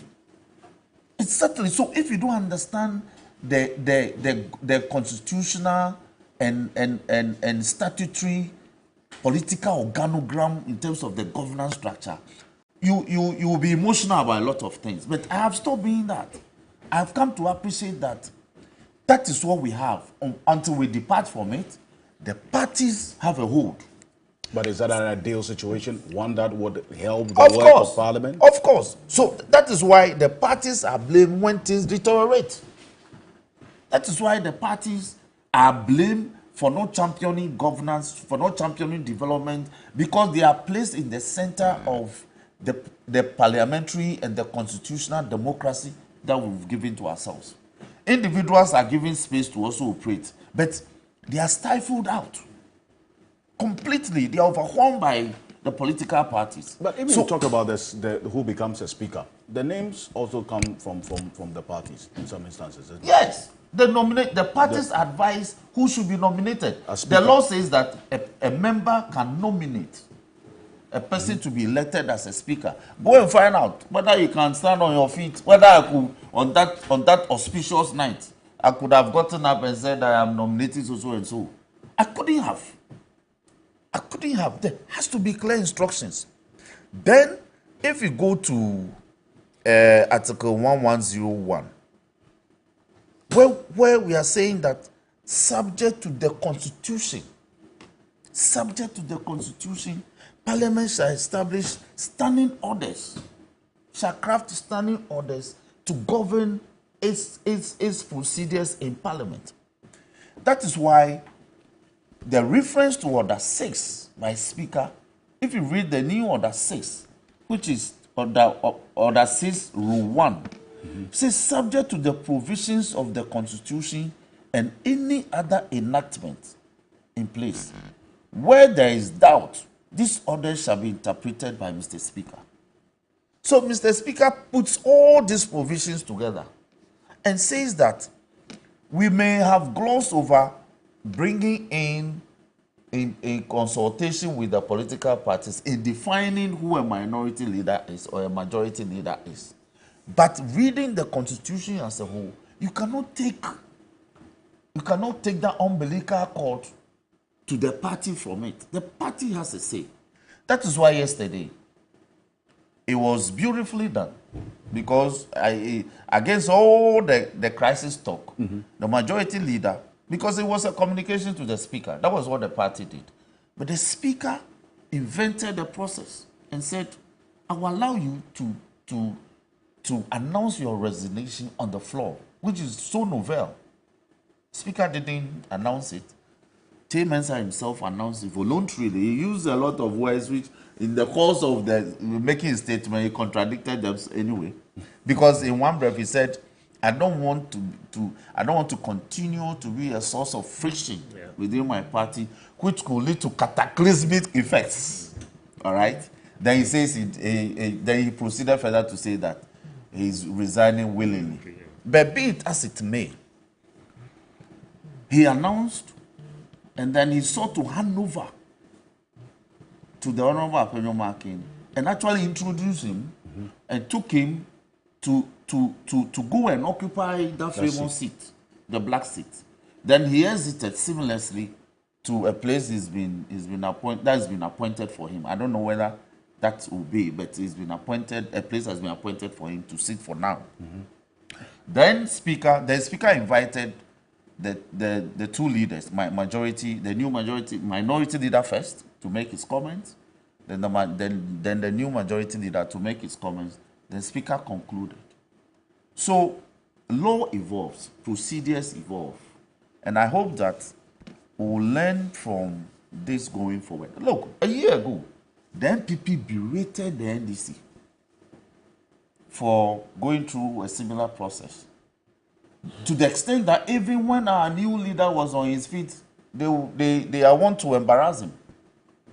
And when our deputy leader gets up, they throw, side days, infra days, sit down, learn the rope, that sort of thing, just across the aisle. Today they thought they were chewing the fingers of a monkey. You don't do that in Parliament. No. But I'm saying, no. But you don't do that to leaders, because the person. But you do that to leaders. No. So some of you do that to leaders. So I'm saying that a year ago they thought they were chewing the fingers of a monkey, but they were chewing their own fingers. Today they are also in crisis, but I hope that they can come out of it. But let me say that they are going to have it tough from us, because the Honorable Alfred Ocansey being the leader, then they have a new face in Cecilia, the new deputy majority leader, Apieji, and then my brother, you mean Patricia Apieji? Patricia Apieji. Then that's the deputy majority leader. Then Tete John Obua. No, I'm not on prayer. Habib, they are settled. Yes, they are settled. They are part of the established leadership. But the two new faces. That's the Tete John Obua and Patricia. Yes, Apieji. And then Patricia. Going forward, things are going to be very feisty, and I hope that they can keep up with the pressures that will come upon them. So, concludingly, let me say that Parliament did no wrong in handling the matter the way they did. The party also did no wrong in effecting the change in its wisdom. The confusion that arose yesterday was whether or not the Honorable Tay Mensah will remain Minister for Parliamentary Affairs. And Speaker clearly said that that is a decision that the President will have to make. But you see, because there were three portfolios rolled into one. The leader of government business, which is institutional. Because once you are a majority leader, automatically the standing orders define you as the leader of government business. But a day will come, leader of government business may not be a majority leader. You may not be a party. At the rate at which our Parliament is you may not be a party forming government. Okay. Then two, the Minister of Parliamentary Affairs. So if all these are to be tidied up, that would be good. Then again, there are certain positions that he holds as a result of being the majority leader. So we call them institutional representations. He's on a lot of committees because he's the majority leader. He represents this country, this country's parliament, and a lot of international. I think he's the vice president of the CPAs. Commonwealth Parliamentary Association, which we hosted recently in August last year. So that is the issue. I see. During our time, the changes affected representation to the extent that it nearly caused friction. So, for instance, the Honorable Muntaka being the whip had institutional representation because he was the whip from outside. So those things were maintained just to keep sanctity and peace. So I think that it can allow him to continue in those rules, given that we just have about 9 months to go. I see. But let me do this. These leadership changes are not new. I mean, they've been happening over time. So what exactly led to the kind of disagreement or the incident that in the case of, for instance, the MPP and now what we are seeing, the NDC and what we are seeing in the MPP, because that element of consultation has always been there. So really, even the speaker himself at the point went through that. In fact, I want to make that point. Who is one of the longest serving MPs, was brought from the ministry, put into leadership. Hitherto, what has been happening is that the change in leadership normally will occur when the party is in government. So they may have moved into executive, like they've done for Lydia Alasan. So it's not acrimonious. Once you accept the executive portfolio, you move on seamlessly and you give way for another. So the Right Honorable Speaker, for instance, was minority leader from January 2001 till January 2009, continued for some time as majority leader, then moved into the executive as Minister of Health, I believe. Then, after a brief spell, moved back to Parliament as majority leader. All right? Until the government left office in January 2017.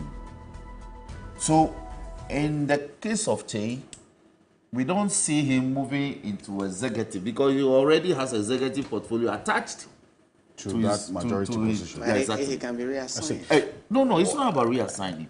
So I'm saying that the government can decide to give him a much more elegant and glamorous ministerial portfolio, properly speaking. Alfred, let me just make a quick point. Let me finish. Okay. So these movements, once you move into executive portfolio, it was seamless. But this one doesn't appear to be so, especially in respect of the arrowhead, which is the Honorable Oseche Mensah. Because he's hesitant and he's sitting with us on the floor whilst we do business. So that's where people thought that. But the parties have always have the final say. I see. That's a quick one. That's a point I want to enforce, because you see, for someone to, for us to have a majority caucus, they are majority because they come from the same party. And they meet in Parliament as individual MPs who have been elected on the ticket of that party. That's how come they form the majority. So you cannot be a majority caucus and decide that you are on your own in certain crucial decisions, like who becomes the leader, which ultimately would dovetail into the leader of government business. Right. So this party caucus thing, I mean, I'm sure that going forward, forward will be handled. I mean, from lessons have been learned, and going forward will be handled better. A quick one.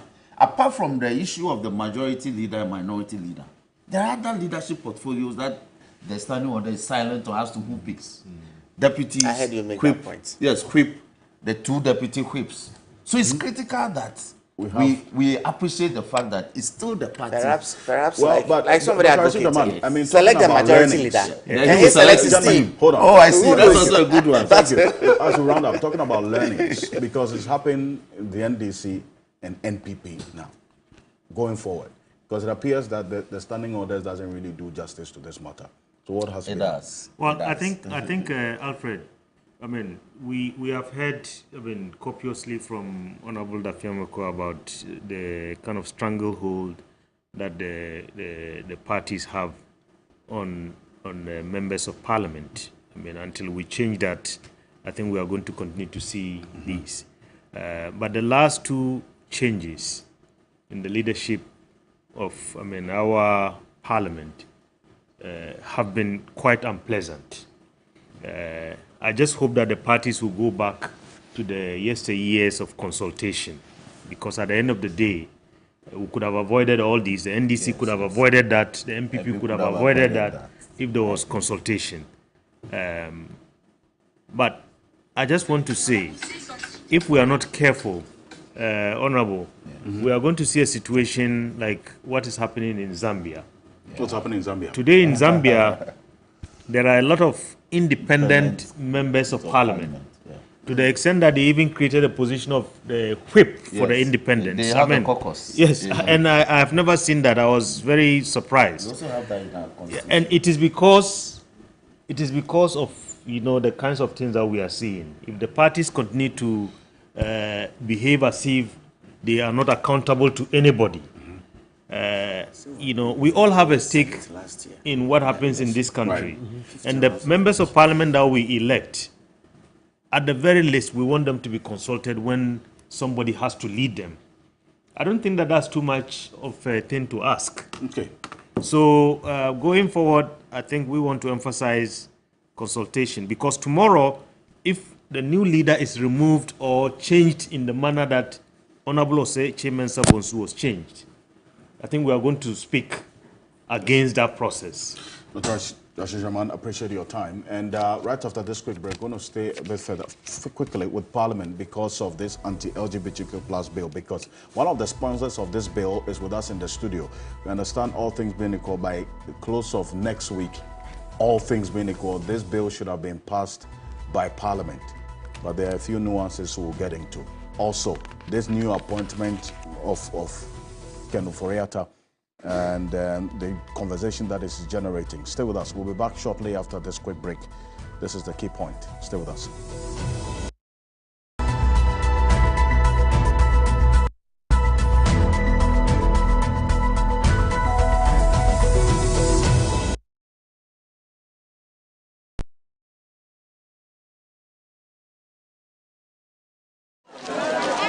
Colgate Herbal is formulated from unique natural herbs to strengthen teeth and keep gums healthy. Try Colgate Herbal, scientifically proven for strong teeth and healthy gums. This advert is FDA approved. Get ready for an exciting escape. An 8-day all-inclusive Easter getaway for you and your family from March 28th to April 4th, 2024 on board the MSC Splendida cruise ship. Visit stunning destinations in South Africa and Namibia filled with discovery, relaxation, and culture. This all-inclusive package includes full board cabin accommodation with breakfast, lunch, and dinner, all drinks and entertainment on board. Cape Town City Tour, one-night pre- and post-cruise hotel accommodation in Cape Town, all transfers, travel insurance, and return flights. Call your cruise people now on 030-825-1055 to secure your cabin with only 6,000 Ghana cedis and pay the rest later. Life is better at sea. Experience it.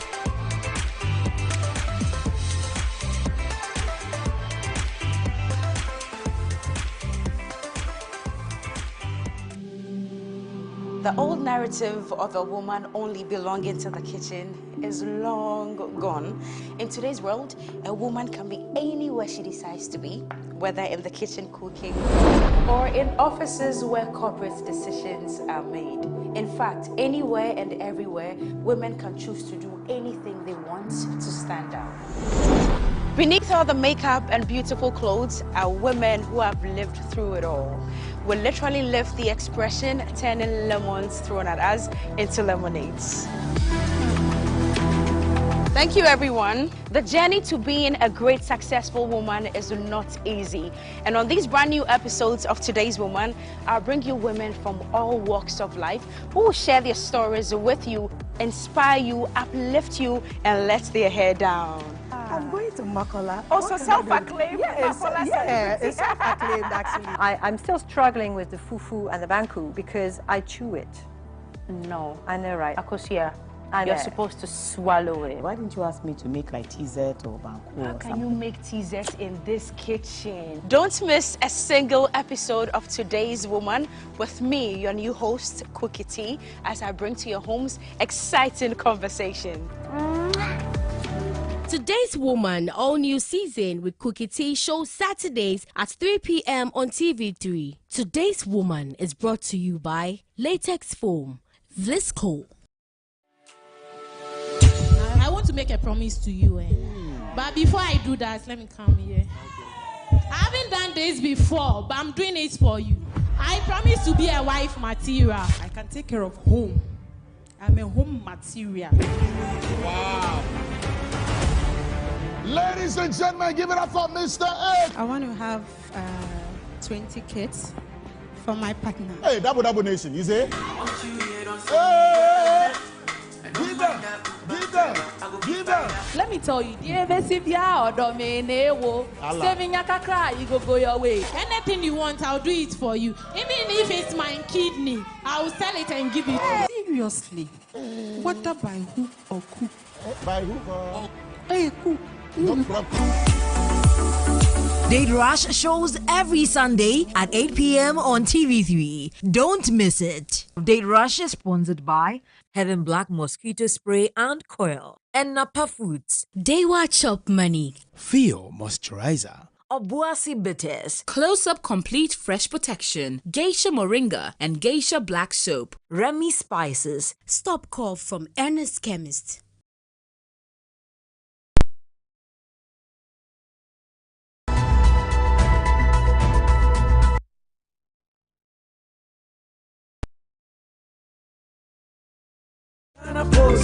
Hey, now no fair one kasa phone say. Enya me brother Mr. Happiness na ha me.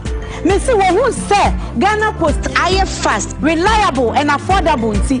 Na nsen na numa ye ni de edwanye kuma me di. E de kwama no e fa Ghana Post. Wa di ni nyina. Ene se wasa swan masakodi dwa. Me de kwa Ghana Post yo. Wei Kobi kakra Ajene kakra, akantie so shase. Ghana Post. The most affordable delivery option for food and merchandise from Ghana to everywhere in the world. Connect with us today and see for yourself. Ghana Post. Smart, secure deliveries. Mensa coming package, no. In less than 5 days, Ghana Post, they make life they be. Ghana Post will deliver to you wherever you are in the world.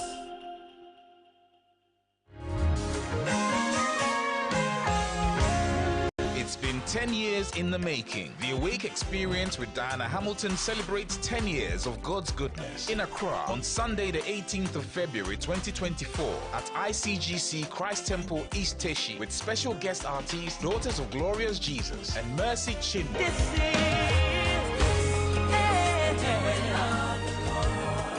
In Kumasi on the 25th of February 2024 at Church of Pentecost Auditorium, Bantama, with special guest artists Kofi Sapon, Akesi Brimpong, and Kofi Owusu Pepra. Program starts at 4 p.m. Tickets are 100 Ghana Cedis Standard, 180 Ghana Cedis Double, 200 Ghana Cedis VIP, 400 Ghana Cedis Family of 5 in Accra, 70 Ghana Cedis Standard, 130 Ghana Cedis Double, 150 Ghana Cedis VIP, 300 Ghana Cedis Family of 5 in Kumasi. Get yours with the short code *725*8080#. For more info, call 054-690-7473. The Awake Experience with Diana Hamilton. 10 years of God's goodness. This is the doing of the Lord.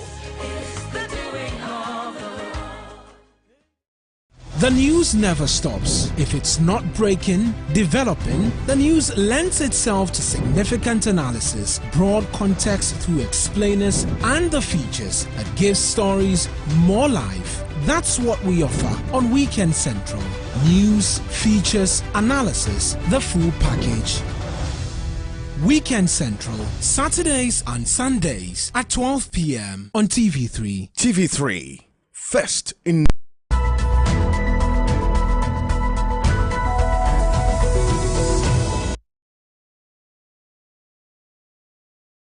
Welcome back. This is Key Point here on TV3. We're live on TV3 Ghana on Facebook, DSTV channel 279 all across the world on 3news.com. We're also live on 3FM 92.7 and also Kesmi 107.1 in Tamale and a number of radio stations across the country as well. Now, quickly, let's round up with the issues in Parliament, because this week, Alexander Apenyomakin, before he was announced as the majority leader, withdrew some 15 amendments that he sought to be considered to the anti-LGBTQ plus bill. Now, what does this withdrawal of this amendment mean to the passage of this bill by Parliament? And then also in terms of the timing of all of this, and how is this bill, if passed, what's going to be the process when Parliament finishes its job before we think about even implementation of this bill passed into law? Now, this is what happened in Parliament this week. Take a look. I have proposed in the letter that the two flag bearers for the 2024 elections be engaged by the sponsors. Now, you called on the House to do second consideration stage on some clauses of the bill. We now cannot go back to stakeholder engagements and all those things. There is no such rule in our practice. So you are completely out of order. Please, actions speak louder than words. That's the Speaker on the promotion of proper human sexual rights and Ghanaian family values, commonly referred to as the anti-gay bill. One of the sponsors of this bill is Nelson Roxon Dafiamepo, who is with us in the studio. He's a member of the Constitutional, Legal and Parliamentary Affairs Committee of Parliament that has been doing quite some work on this bill. So first off, I've seen a story that indicates that this you defer the approval of this anti-gay bill to February 27. True? Yes, true. This is the day that the president is expected to deliver the State of the Nation address. Yes. Why did you defer it to that day? Okay. Very simple. We have concluded effectively what we call consideration. That was done last week. Then, sometime before we adjourned last week Friday, the Honorable Apenyomakin, now majority leader, gave an indication. In fact, in the course of the consideration, he proposed several amendments, unadvertised amendments, as we call them, but they were shut down by people like me. And so, the right that he has as a member of the House, gave an indication that he may want to come formally. They were shut down by you, not the presiding. No, but if we vote, if you propose an amendment, we won't support argue it. Yes, you won't support it. You rise and say but that the ultimate decision is made by the. No, the speaker will put the question and then we'll vote. And then so it's, once the proposal is lost, the amendment is lost, it can't be carried. That one I remember. Yes. So, so he gave the indication that he'll come formally by filing those amendments. So by Monday, I got information that he had filed quite an elaborate number of amendments. So by Tuesday, they were advertised and they are all here. So we proceeded to deal with them, but business of the House was such that we couldn't consider this is a private member's business. So they were not considered. So we proceeded to deal with them on Wednesday. I see. So on Wednesday, we began, but we began a bit late, some minutes to adjournment. So he was able to move only one amendment, the first one, which got defeated. And the House got adjourned. So on Thursday, we couldn't work on it. Then on Friday, yesterday, we did some work. Now, on Thursday we worked. Now, so he came and sought to move the amendments as advertised in his name. And before you could do that, because we had concluded the second consideration, he proceeded under order 171 rule 1, which says that a member after the consideration, and with your leave if I may read, yes, for the education of the viewers. Yeah. Second consideration of bills, order 171 rule 1, where a member intends to delete, amend, or introduce a provision in a bill which has passed through the consideration stage, the member may, immediately before a sponsor rises to move the motion for the third reading of the bill, move that the bill passes through a second consideration, either wholly or in respect of a particular part or parts of the bill, or some proposed new clause or new schedule. Now, so this is a motion that you will move. Right. And he moved the motion, and we all agreed to it. So Speaker granted the motion. Now, if you go to Rule 4 under Order 171, it says this: where a bill has been ordered, so now it's been ordered in one, that it goes through second consideration. So where a bill has been ordered to pass through a second consideration in respect of a particular part or parts of the bill, or some proposed new clause or new schedule, the House shall consider that relevant provision and any amendment which may be proposed to the bill. So, in consonance with this procedure, the Honorable Akpenyoma filed those proposed amendments, and the House considered it.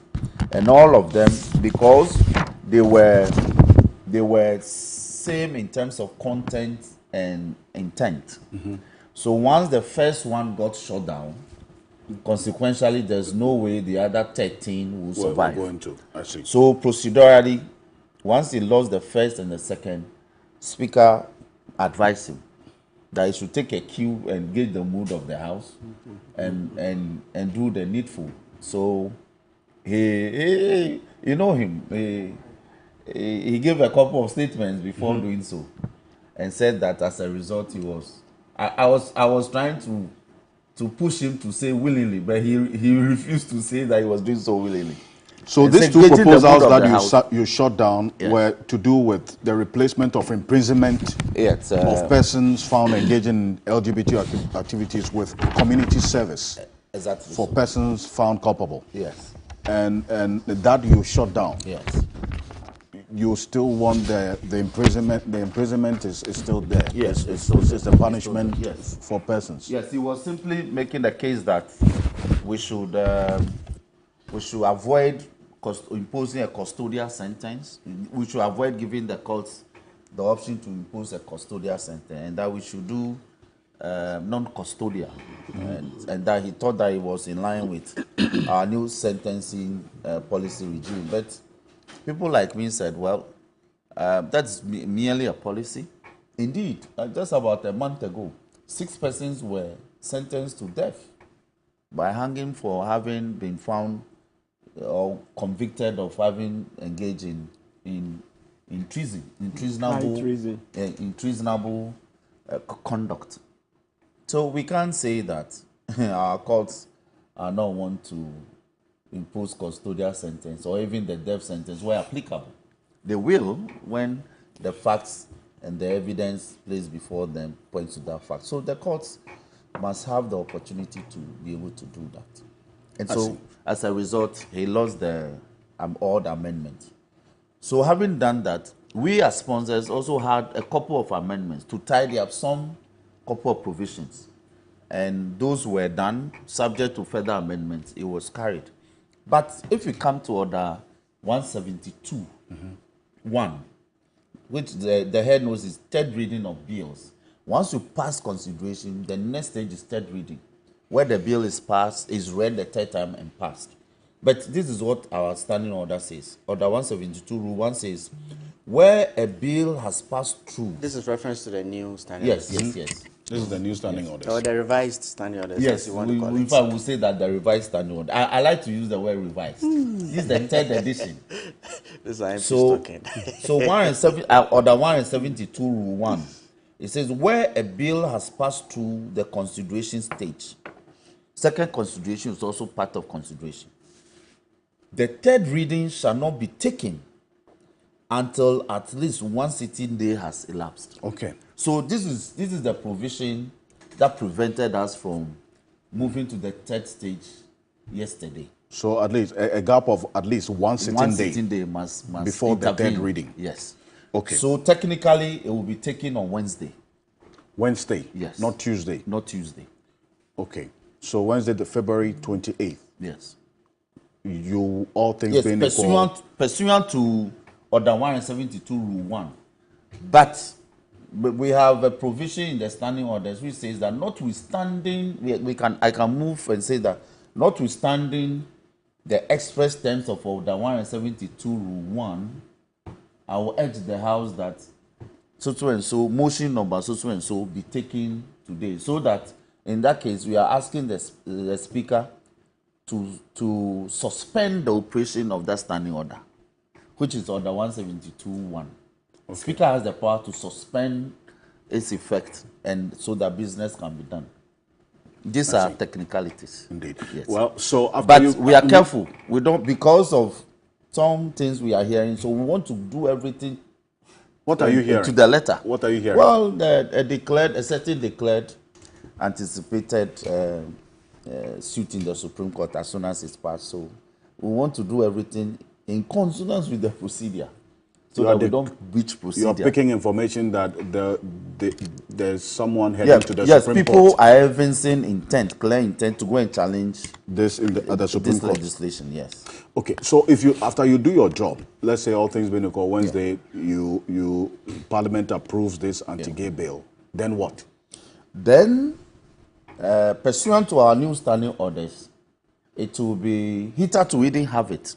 When we pass, once we are done, we leave the work for the back office, the drafters, to tidy up and submit. And we have discovered that on a couple of occasions, things that we thought we had amended or taken out from bills still found their way into the law, or things that we thought that we had somebody proposed amendment is being carried, having featured in the law.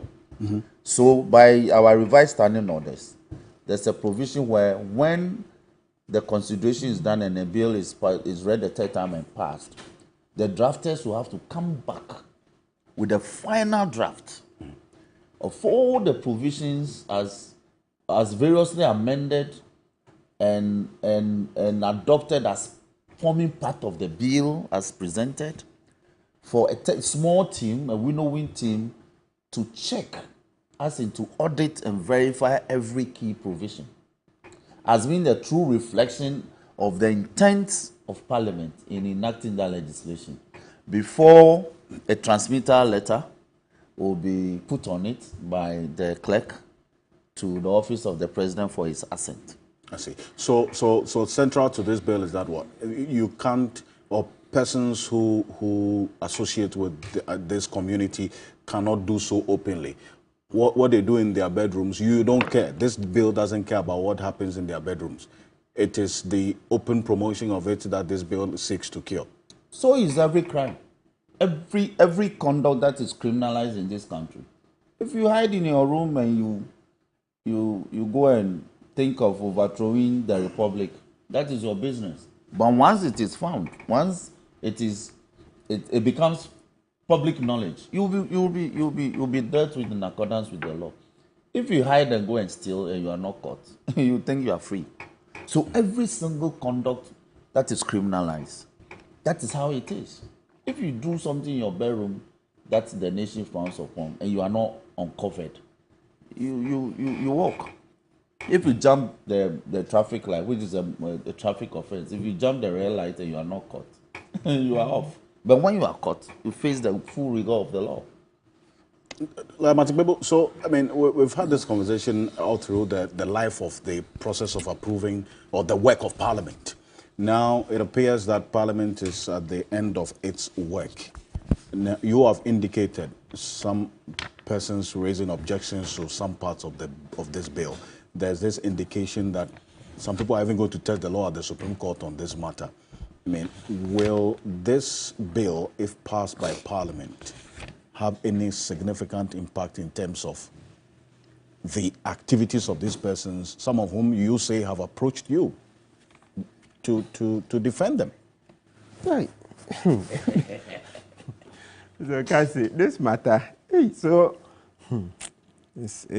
crazy. And so we are being compelled to, by the time you finish discussing this, though we appear to be educating the public, you end up advocating gay rights. Which is also the bill is against. So if you say advocacy is part of the... Yeah, but the bill, yes, for now it's a bill, it's not a law. Let me make a very small intervention. Speaking about it, speaking about it, it's not a conduct that's hold on. Speaking and promotion. Hold on. That's why there's intent. There's no thin line. That is why in the criminal legislation you have to look at intent always. It's not only the act. As for the act, you can engage in it, but we have to look at intent. If you have someone in academia or a senior at the bar like him, speaking about it for purposes of maybe human rights matters, he can do that. Yes, last week. Because the intent is not to promote it. It's just to make legal arguments, to make constitutional arguments, is to advocate that perhaps we need to look at things properly. That's no intent. But where the intent is to promote, that is what we are against. Yeah. Okay. The willful promotion is what we are against. Human rights. Anyway, so Mr. Ocansey, so what I have a problem with that. So by the time I'm done, then it means I have to advocate for them when there are many lawyers who are gay, but they don't want to speak up. So I've lost appetite. So there are many lawyers in this country who are gay. And they won't speak out. They won't come. No. Listen, I'm just going to keep quiet in the next minute or two.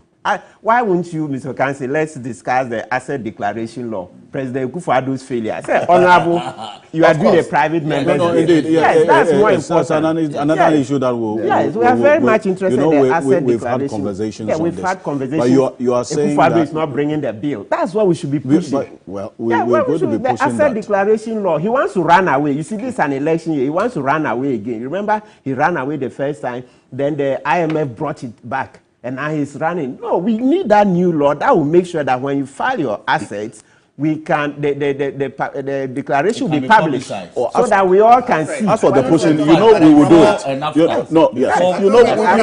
it. You know the commitment you and I have. So we will do it. Yes. My pain is that by the time. No, hold on. Let Lawyer Matipebo proceed. No, he doesn't want to address the issue. He's coming back to it. He's coming back to it. This is Lawyer Matipebo on this show. Yes. He should talk about the proper. That's why I said yes. So I'll just conclude in 2 minutes and leave it. I don't want to speak more about this. I represent them in private. I don't mind, right? I go to court, police station for gay people.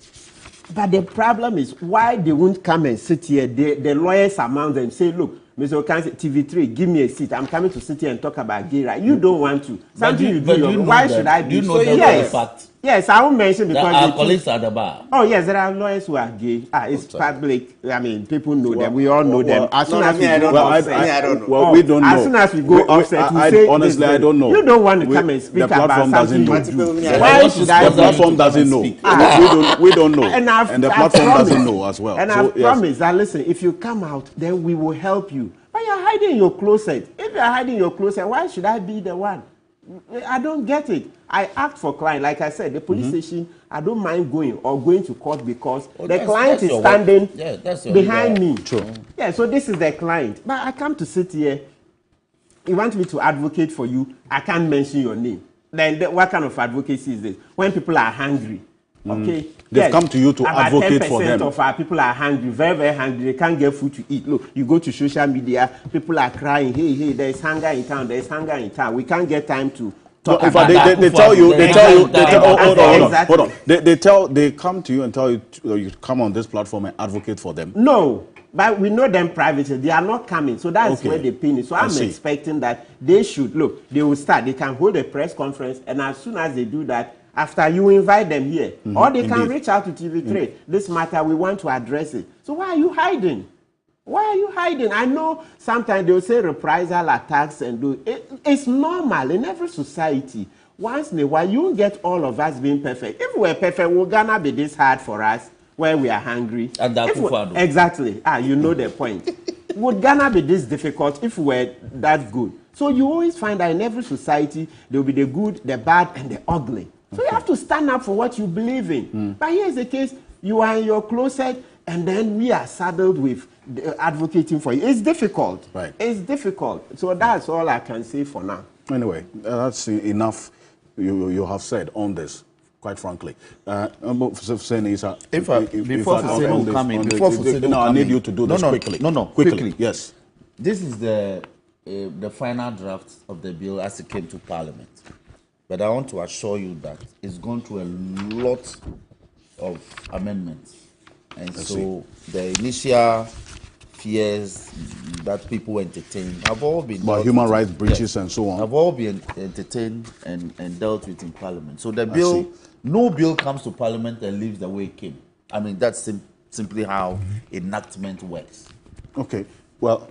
Alfred, I think this bill has come very far. Promotion of proper human sexual rights. And I would have preferred that... Taking the proper out. Oh, okay, so it's now... Has taken proper it's now what? Promotion of human sexual rights. Yes. So as to what is proper is still a very... No, it's subjective. So Parliament has taken it. What is proper is subjective. Yes. But you see, for me, from the initial stages of the bill, through the involvement of the AG, the bill itself is going through a lot of winnowing, a lot of processes. There were extensive consultations. I dove my hat off for the AG and Honorable Enyimedu. They've been through some real stress with this bill. I mean, through the consultation processes, the pressure from the religious bodies and all of that. But as a people, we have entrusted the power of legislation and making laws into our reps in Parliament. I am very positive that they are going to come out with something that actually meets the expectations of us as a people. Like my lawyer Martin Pebu tried, or if I understood what he tried to say, is that there's still some segments of our society who still see this as a human rights issue. As to how we are able to also assimilate them, it's something for the courts to determine. I was born a Muslim, trained a Muslim. I abhor this. I really can't stand. So that's me, but that's my right. If somebody is also on the other side, I can't take the person's right from them. But as a society, if we agree that this is how we want to formulate and build our society, these are the tenets which are allowed within our society, so be it. I think that we will be all quite anticipating the final product that comes out of Parliament and other processes that will continue until this whole thing becomes an act. But then Honorable Dafemepo is anticipating some actions to arrest. Well, they are ears open about the opposition. I think that those are processes that we have all agreed in this country, that for us to enact a law, it has to go through these processes. Parliament itself has what it has to do. The executive has to do after Parliament is done with their work. And every Ghanaian who proper mind and can go to court on some of these aspects. So it is still a fluid situation. As a people, all I'm asking is that we all agree that those are the processes that we have agreed to go through. And until we exhaust that, for us to have a final act, I mean, we should keep an open mind about some of these things, but we should actually have tenets on which to build our society. Having said that, we also have to look at the experiences of other countries when they have gone through similar processes and where it has gotten them. We live in a community of nations. We live in a community of nations, and the expectations of other nations of us and all of that. So it is a very fluid situation. We want to see where the processes go. I mean, people who think that they have some issues. I mean, in the consultation stages, it was quite heated. We saw some academics coming up with counter acts and all of that. But hey, it's what we have ascribed to. This is the process we have ascribed to. So let's wait till we finish the final, and then we can all take it as what our society, the tenets on which we want to build.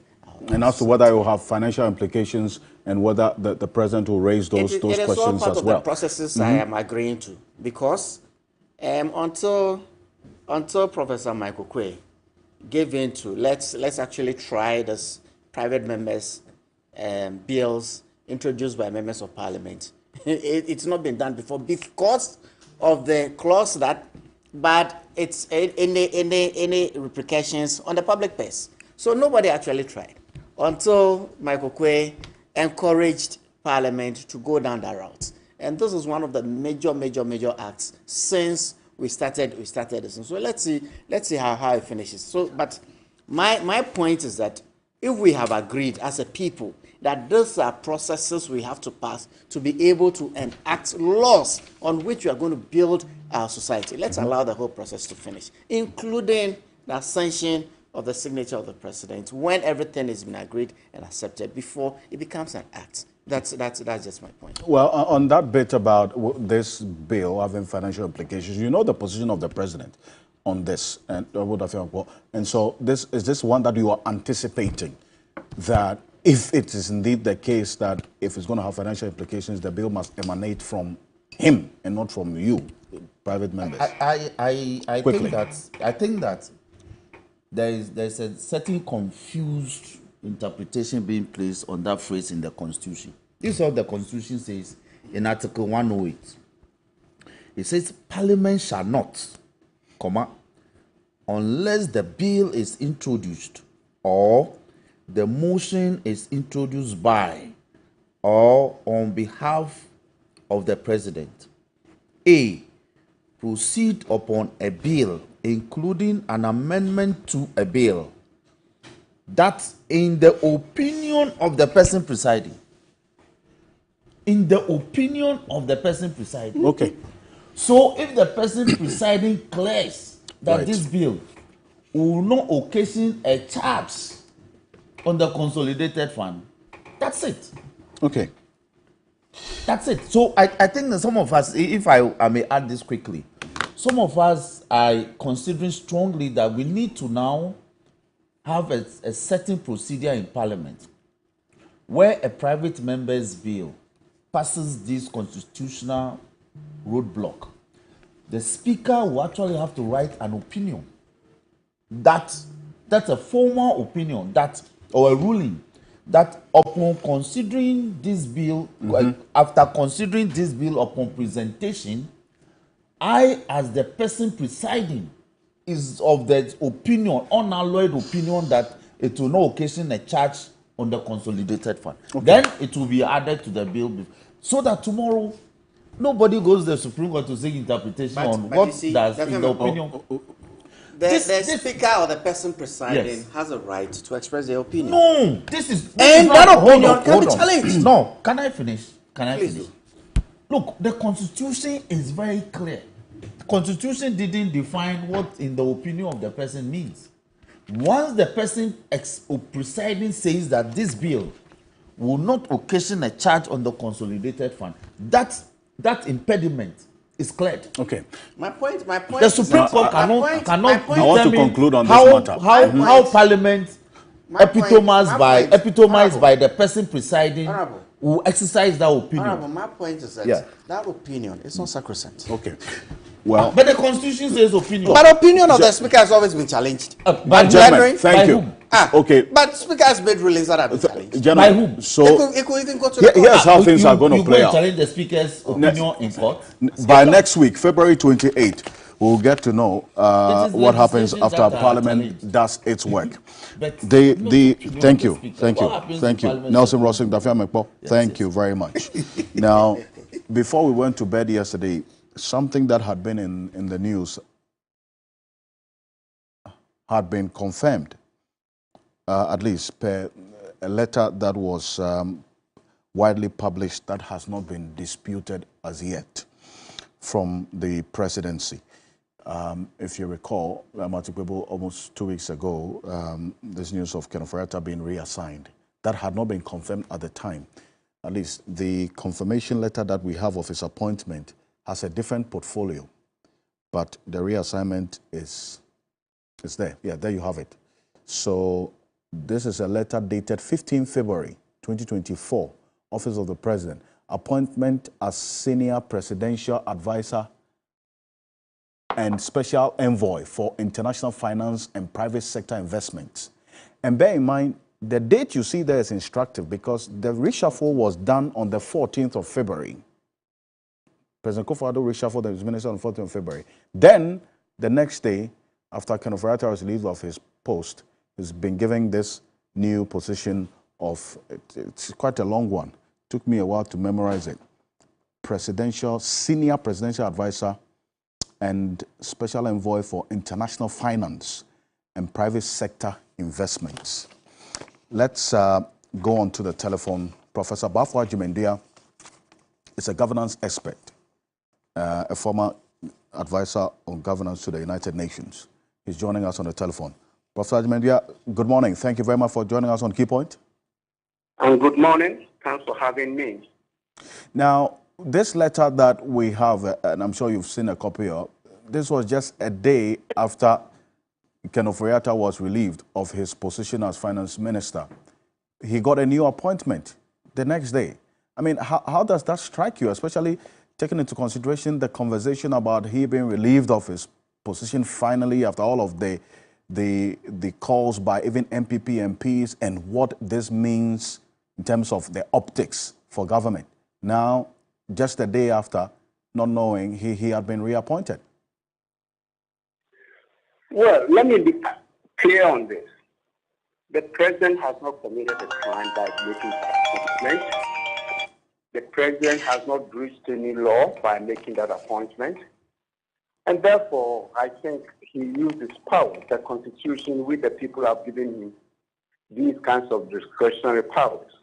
So he has done nothing wrong. Nonetheless, and this is a big nonetheless, in exercising that discretion, presidents are expected to be circumspect in making such decisions, especially when there is a groundswell of public sentiment against this particular issue. So it was important for the president to have considered the context of the changes that he was making.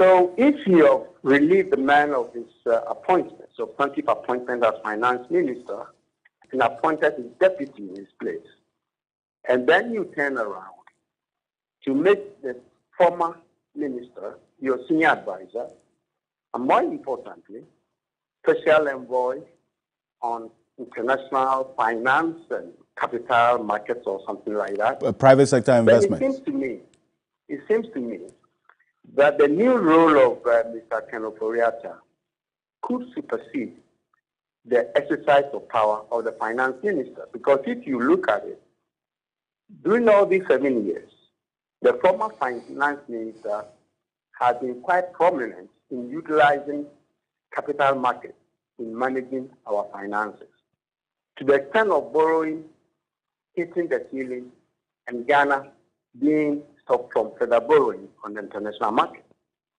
Of course, if we still have some arrangements that he thinks he can do, let's face facts.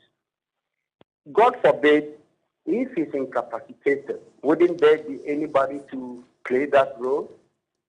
But more importantly, if the country is going to negotiate for the capital markets or any financial dealings with any of these IFIs, will it be the finance minister who has that mandate to lead that charge, or will it be the new special envoy who will have to lead the charge?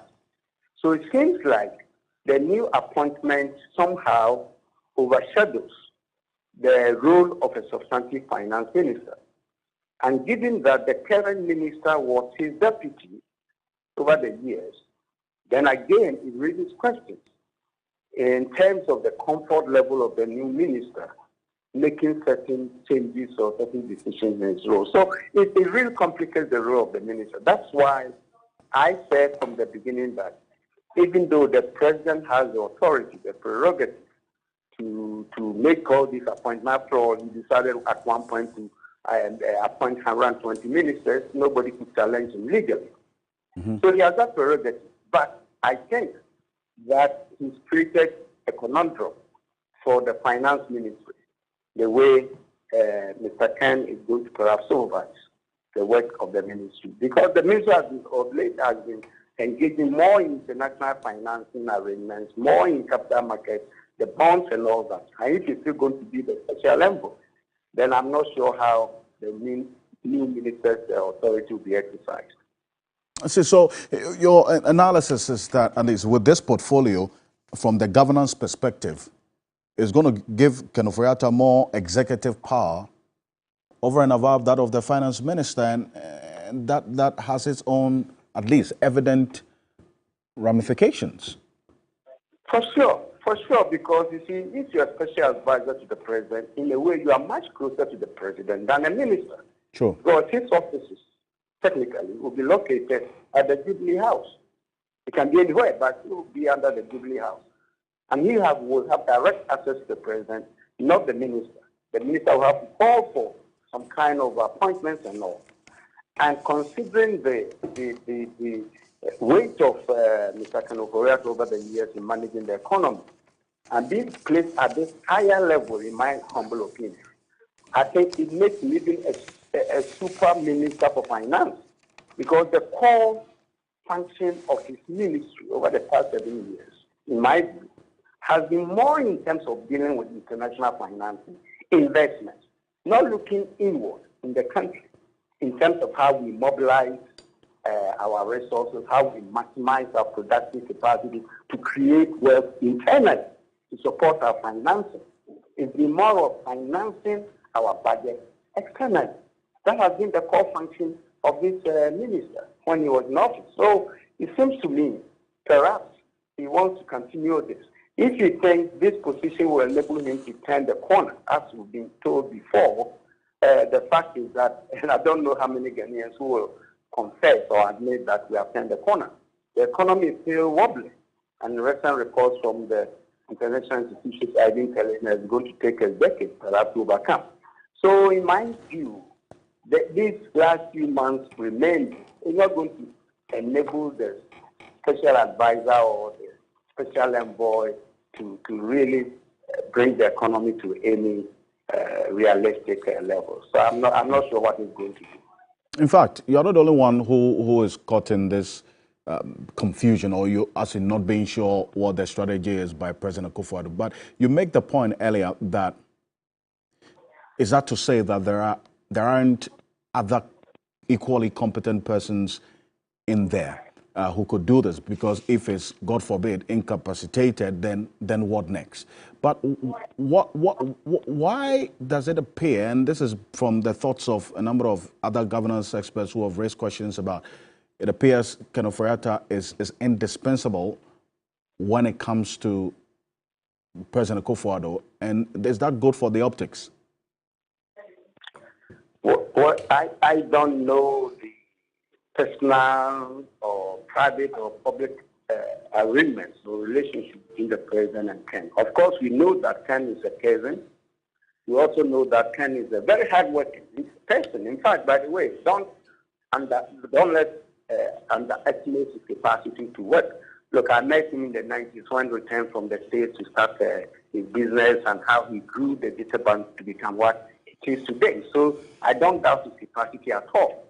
But when it comes to managing the finances of the country, I think perhaps a different capacities were necessary. And I don't believe, from the performance I have observed for the past 7 years, I don't believe he has those kinds of capacities. Financing a nation, managing a nation's finances is not investment banking. It's not investment banking. You see, but the past 7 years, clearly, it's been more of investments and capital markets. And if you do that, then you succeed in deepening the dependency of the country's economy on the global economy. And that's why today we are suffering, because our internal domestic production capacity is almost gone. The private sector is no longer productive. So you keep on going to the capital market. You keep on tossing monies around to create money. That is not how you develop a country's economy. So I see anybody who has studied a bit of political economy will know the intersection between politics and economics at the global level. And if you are aware that your country lacks certain capacities, your country is deepening its roots in this dependency thing, then you advise your government what must be done locally, internally, to overcome it. Because look, if this country has the capacity to produce food, onion, tomato, and you see that we are constantly importing these things from Burkina, why can't there be a local program to ensure that we do that in order to curtail our dependence on these imports and all? So I think we need somebody not only with finance expertise and economic expertise, but somebody who has a sense of political economy to see the realities of our economic situation, which is grounded in the dependency theory that most of us learned some years ago, and how we will overcome that so that our integration in the international economy will not be the one we have, or we have become simply a vassal state. You go around begging every year to be able to support your budget. You're going around to ask for credit here, credit there, to renegotiate national debt. When your cocoa industry, which reached 1 million tons somewhere in 2011 or so, today we are hearing reports, perhaps this year we're going to make only 400,000 tons. We have dropped from that level to where Kufon came, it was 380,000 tons. He was able to move it. Now we are coming back. That is where the problem is. So for me, anybody who becomes finance minister the next time, together with the economists and economic planners, should be thinking more of how we restructure our domestic economy in such a way that we can delimit our overdependence on the international market. Okay. Professor Bafo Agyemang, I do appreciate your time on this matter. And as always, thank you for your expert thought. Thank you so much. Professor Bafo Agyemang is a governance expert, former advisor on governance to the United Nations. Managing a nation's economy is not about investment banking or, in fact, throwing money at a money problem, hoping that that would be solved every time. Political economy has to be understood as well. Professor Bafo Agyemang, thank you for this. But what I was saying is that, so really, does it also concern you, at least based on the reactions so far, after Ken Ofori-Atta was relieved of his position as finance minister, even though the MPs who came out to ask the president to sack him, saying it was late, but better late than never, unknown to everyone, that was just a day after, 24 hours, he's getting a new appointment. What's the thinking? Is it that you cannot do without him, or there aren't other competent persons within your party? Alfred, speaking about this matter, I think I'm in a unique position because I have experienced Ken Ofori-Atta, at least on the continent of Africa, more than a lot of people, because I used to work with him, or I used to work for him at a point in my life. And for the man Ken Ofori-Atta, what he's been able to build, even right here in this country. See, this man started off an investment bank when, I mean, there was no, he's a trailblazer. Legislation followed what they started, himself and his partners. This man has been able to build or lead our whole capital markets, its evolution from nowhere to where we find ourselves today. Alfred, for the challenges that this economy and the global economy at large is being through in the last couple of years, with Ken being at the helm of affairs in running our economy, I think that people should give him, people should try and understand the challenges he has had to face prior to us getting into those whole global challenges. I mean, this record is there for us to see. You see, moving on, I think that I don't know whether and why and where people are coming from. I understand Professor Ajimandia's position. But like I said, I am coming from a point where I'm looking at Ken and what he's been able to achieve and what he's done for this country, what he's been able to do with our economy, given the challenges that and it had and the economy that he Alfred, left us with as well. Alfred, I think you can't talk about that without Alfred, also accepting that as things went well. As we sit here today, see what happened in, let's say, the UK. Last year or the year before. See, you cannot take Ghana's situation in isolation. I don't think that we are part of a global economy. You have come to, at this point, accept the fact that we cannot hide under the cloud of Russia, Ukraine, and COVID alone to be the reason why we are where we are. I am not saying Russia. I'm not limiting myself to Russia, Ukraine. Okay. See, we've had to go through a period where we have had to send a colossal over 21 billion to fix our financial sector. We've gone through a period where we have gone through a period where did you have other options to have done that instead of the 21 billion? We have gone through a period where we have been faced with capacity payments that had opportunity cost. All of this, he steered this economy to where we are. And I'm thinking that given what is happening in other economies, look, the UK is in recession. Japan is in recession. These are all global, huge economies. Given the global situation in which we all find ourselves in, these economies are in recession. And you see, being in recession is not just an event. It takes about 3/4 of non-growth to be able to declare yourself as an economy in recession. So what Ken is being able to do with this economy, it's something that we have to be able to understand where we came from, the challenges we faced, where we are today. Thankfully, you see, when you deal with the international capital markets, there is always the element that the president needs to ensure stability, continuity. Who is the face of this whole thing? In the engagement of the fund from about July 2022, he has been the face that has engaged the fund. He has been part of the very high delegation that has engaged the fund over time.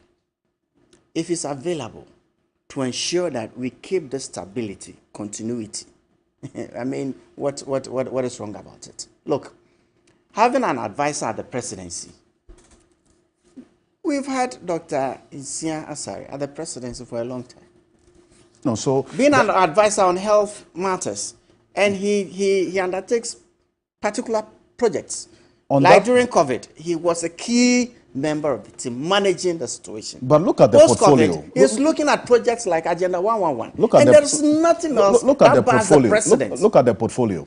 Yes. Senior presidential advisor. Not the first time we're having one at the presidency. Well, but as to whether there was any significant impact of that particular portfolio. Not the first time. Over there, the senior presidential advisor. That's another matter we can discuss. Special envoy for international finance and private sector investment. I mean, does that mean that this government, after promising in 2016 and 2020 in your manifesto to make the private sector the engine of growth, in 2020 you promised to ensure that the private sector takes the lead in the post-COVID recovery process? There was nobody advising the president over there? Nowhere did we say that we're going to develop the private sector through only our internal resource. FDIs, today, until... But that's been going on for the past FDIs, 7 years. That's it, but so we are pushing it. What is different? What is Ken Ofori-Atta going to do differently in this last 9 months? It is not for nothing. It is not for nothing that the Constitution gives the president the free hand to put in place a government that he deems fit and appropriate. At the expense of the people. I don't think he's going to do this for free. We'll pay. Look.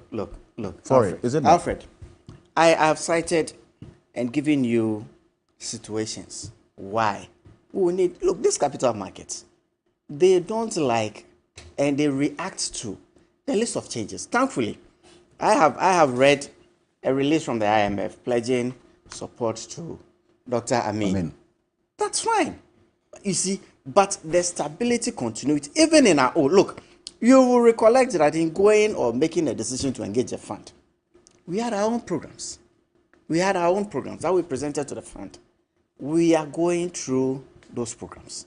And it is important that any Ghanaian who has what it takes to ensure that our program succeeds is brought on board. And I tell you, you were thinking about the public purse.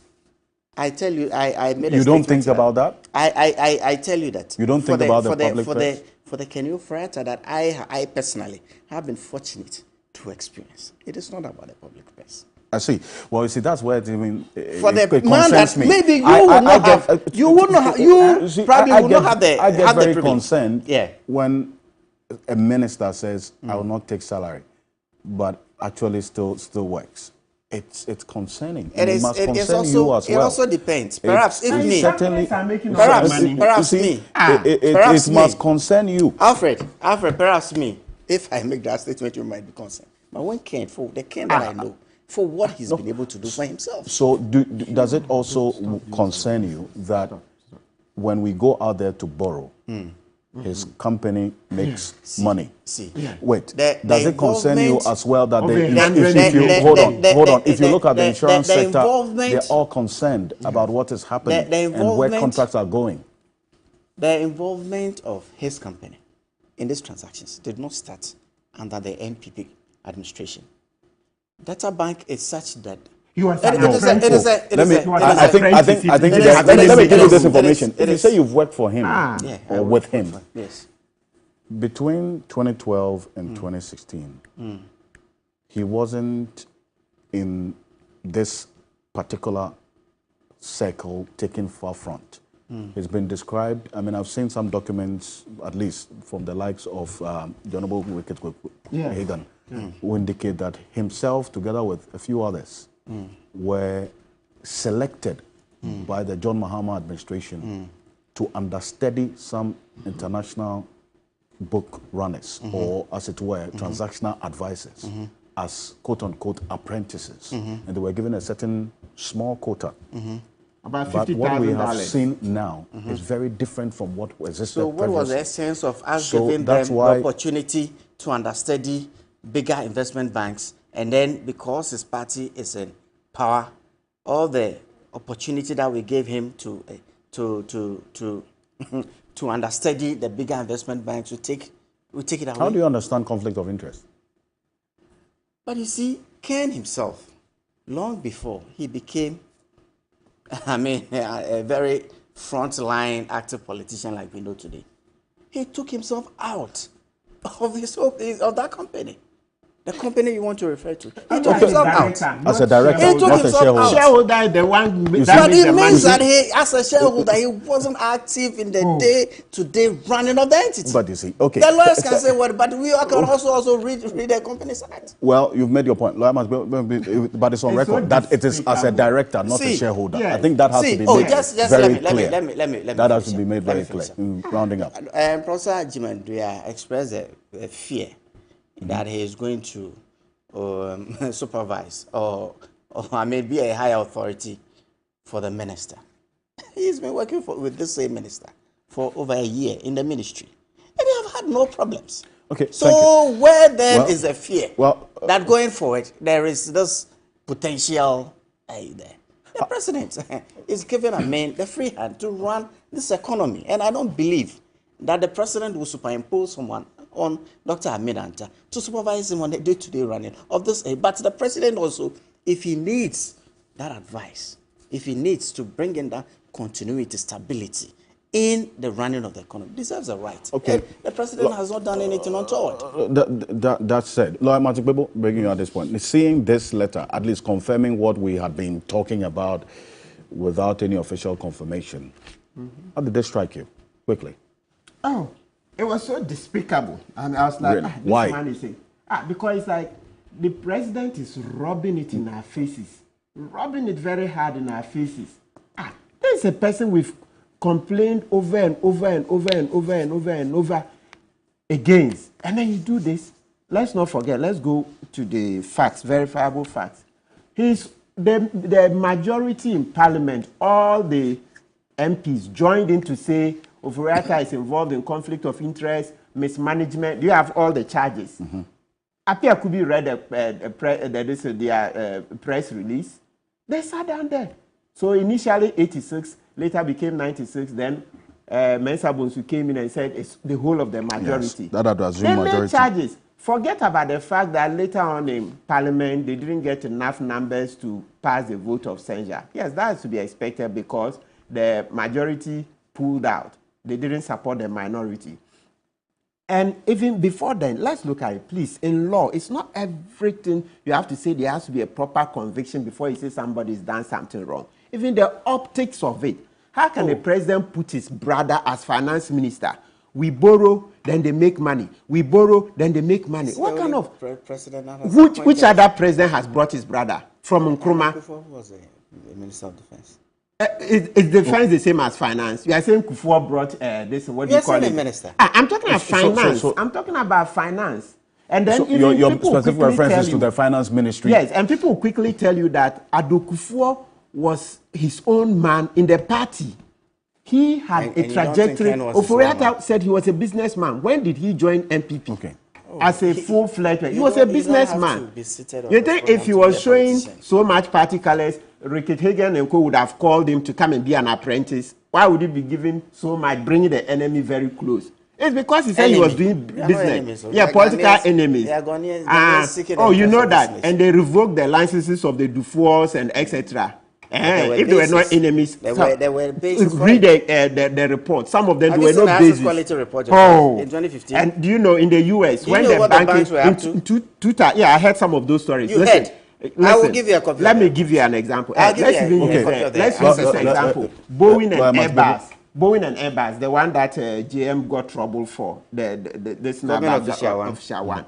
Did you see that the US said they would revoke, or UK said they would revoke any license? No. As for business and thievery, they are bad fellows. Businesses steal all the time. If you don't know that, then you can't even come to this table. Businessmen are crooked. Politicians are crooked. So the moment you see this small businessmen, not all businessmen. 101 business school, you go to this guy, you know. From I was in a business school. And I wasn't taught that. You don't know. I wasn't taught that. Not all businessmen I wasn't taught that. Look, that's what sort of statements there are exceptions. Okay, there are exceptions to the rule. Not all businessmen are If you don't do it that way, you will never understand. You'll be naive and they will steal us blind.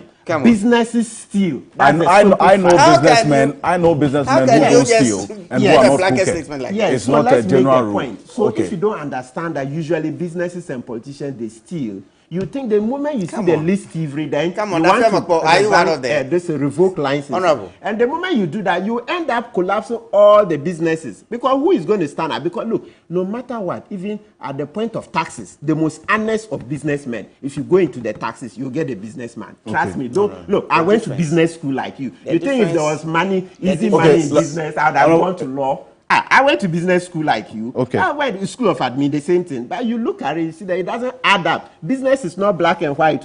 Business is not written in black and white. It's a lot of cutting corners. So when you come, you see, this is a populist stance. I don't. Oh, it's not populist. That's real wisdom.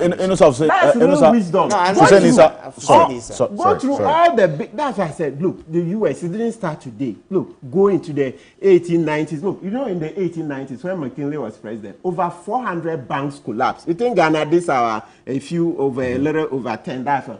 Over 400 banks collapsed. Thievery. I mean, if you look at it, that is history. That human beings are usually crooked. So when you come and you think, oh, just because your opponent has done something small, then you take the line. Say, it wasn't long. Later, Data Bank, could they pay the depositors? When they giving depositors haircuts, why didn't Obama revoke that license of Data Bank, etc.? You see, just within your own administration, it happened. Okay. So the point is that to do such nepotistic appointments is nauseating, to say the least. After Ghanaians had complained and complained, even assuming you not listen to the general populace, your own MPs, 137, have given you their verdict that Oforiatta is involved in conflict of interest, mismanagement of the economy, etc., etc. Then you go round, you ignore it for close to 2 years, then go round and appoint him again. Why? What have we done to deserve such disrespect? You retrogress our democracy, and you see why next year we are going to perform worse on the corruption perception index, because you just rubbing it too much in our faces. Too much. And then you do that, you look at the democracy index. Mr. Ocansey, you know it's declining. Indeed. Democracy index declining. The CPI, corruption perception index, for 4 years, we are 43. Okay. That's the worst mark Mama got. And that's your best for 4 years. Before then, you were at 40. Then you got 41 for 2 years. And then 43 for 4 years. Such corruption, such thievery. And you are continuing. That day will come, we will rise. Then they will see. We will rise. You will see what will happen in this country. Yes, but Thank you. Yes. Thank you very much on this matter. You see, what the president has done is, I'm hesitating using the word. It's sickening. Okay. It's sickening. And why? It's been copied. He has the power to appoint. No, it's been copied. I have no doubt. No doubt. You got this man out on grounds of non-performance. Your own did he say that? Why? That's your assessment. The president didn't give reasons for the reshuffle. Why? He didn't give reasons. Do you sack people who are doing well? Hussein, is that what you do? Sometimes. Really? Okay. When somebody is performing, you sack the person. No, he's asked me a question, so Alfred, allow me to. In 30 seconds, because you invited him. For fresh energy. Fresh ideas. When somebody is your top performing minister, you move people. Okay, come back to your point. Let me make my come back to your point. You invited him, so you come back to your point. No, I have disinvited you. So now you sack ministers of state on grounds that can only be on non-performance. Only? Yes, that can only that can only reasonably be non-performance, and wish them well in their future endeavors. Then you turn back 12 hours later, then they crafted this portfolio for him. Look, they've been thinking as to what to give him since last year when the demand for his dismissal came. So eventually they got this portfolio and added a diplomatic tinge to it as an envoy. And it's been copied by his ministers. So the president dismissed the deputy minister for lands and forestry, lands and natural resources, Benito Usubio. The minister turned around 2 days later and appointed him as a special advisor on special projects. That's how they are treating us. When the minister dismisses when the president dismisses a minister from office, the substantive minister will go and bring the same person back to the same ministry in a certain portfolio which is likely to earn him more revenue than he was earning as a deputy minister of state. So it's a craft they have perfected. Look, he says that Oforiatta did what? Ken Oforiatta, what has he done? This is the same person you sold to us. This damaged good, you sold it to us. That he was the best investment, he did the best finance. This is the performance we see. He set up a company, and anytime we borrow money, he was earning fees. This is the person you told us that is the best. This is where you bring arguments to. Okay. No. This is where you bring we will talk about it. Because this is not how to govern. You don't fleece the state this way. In 2017, the nation borrowed 18.30 billion. His firm, as transaction advisors, they earned 30.41 million in fees. In 2018, it was 24.37 billion. He earned 12.30 million. Did you look at the total revenue? In 2019, in those years that we borrowed 25.48 billion. Look at the total revenue. His firm, Hussein, keep quiet. His firm earned 11.83 million. In 2020, he borrowed 35.63 billion. He earned 20.40 million. In 2021, it was 103.62 billion. He earned 85.37 billion. So the higher we borrowed, the more fees he earned. So between 2017 and 2021, he earned a whooping 160 million, 159.31 million. So it's a percentage of every amount we were borrowing. And mind you, This was only to his firm. His protege, Edubwan, who was then Minister of State at the Ministry of Finance, also had his firm, Blackstar Brokerage, who was actually earning more in terms of fees. Okay. Please. Alfred, I understand. No. Alfred, You see, no. I just want to show the whole picture. Wait. These are figures he brought to Parliament. Wait. The source of the figures is what was presented before you in Parliament. Yes. Okay, good. During the motion of censure. All right. During the motion of censure. Okay. So these are figures that are not in doubt. Then stop interjecting. I am saying that this is a minister, this is a person you sold to us as the poster boy of finance in this country. He was given the opportunity, he messed us up. He created what we call the Japa deal. Actually, do you know that we didn't spend only 12 point something million I'm not surprised. but we actually spent $14.144 million. At the Public Accounts Committee, which you are a member of. Yes. The MIF CEO indicated 12 million. Yes. How did that jump to 14? 12.1. When their books were audited, the annual audit, it's the annual audit report that is revealing this. I see. All right. The annual audit report actually says that the total amount of expenditure was 14.144 million.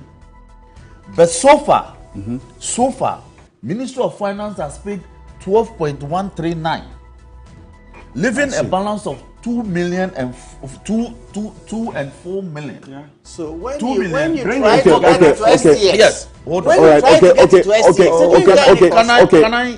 You have made your point. You have made your point. You have made your point. You have made your point. You have made your point. You have made your point. You made your point. I don't think that. That's why we you have made your point. That's why we voted. You have made your point. Make your point. Conclude your point. It's not what you are doing. It's not very necessary. Let's conclude. You sat here and sold Oforiatta to us that it was the best person that ever, the best thing that ever happened to this country. That's true. And I'm telling you with the evidence that he was the worst thing that happened to our finances. Okay. Yes. Look, his insurance firm. Every government insurance package now goes to his firm. Enterprise. You see this stage. Why? It's featured in Parliament. Yes. Go and check the state of SIC. They don't do anything for the state anymore. All state insurance. And who is the MD of SIC? It's issued by Enterprise. Okay, thank you. Who is the In a minute. I'm rounding up. In 2007, me, I was the secretary to the I'm rounding up in a minute. Yes. Our cocoa production has dwindled from 1 million tons in 2011 under his watch. What has that got to do? Why? The cocoa is the mainstay of this TV. And until recently, cocoa affairs was under the Ministry of Finance. I'm saying. Have you checked what's happening? I am saying that until recently, cocoa affairs, cocoa board was under the Ministry of Finance. Okay. He bastardized it. Right. You understand? It was moved so to agree. Today, ECOWAS is giving us money to fight food insecurity. In 2017. I'm saying ECOWAS now gives us money to look look at me and right? In 30 seconds. This is a person we gave ESLA to give stabilization for, give everything to. You mentioned them as Thank you very much. I am saying this is a person stabilization fund. We had put the act in place. We had put it all in place. Giving the evidence is the worst thing that's happened to our finances in this country. Thank you. He is a member of parliament for the South Dai constituency, Emmanuel Kojo Nelson. Thank you very much for the message. And so this one to you, Kwame Addison also sends a message. And then this one here says, God bless Lawyer Martin Pebu, Beja Nuruddin. Thank you very much. And then also Ben Benson. Thank you for your message. On behalf of the rest of the team, I want to say thank you very much for tuning in here on Key Point. Make a date, same time next week. Thank you to you for sending, sir. Honorable Lawyer Martin Pebu, thank you very much. Have a great weekend.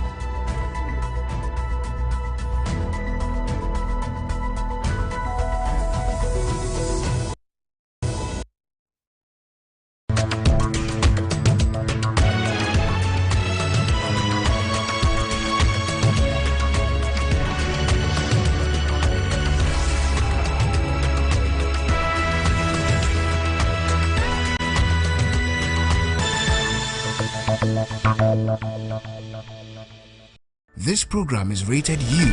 It contains no scene, action, or dialogue that could be construed as disturbing, harmful, or offensive. It is suitable for all ages.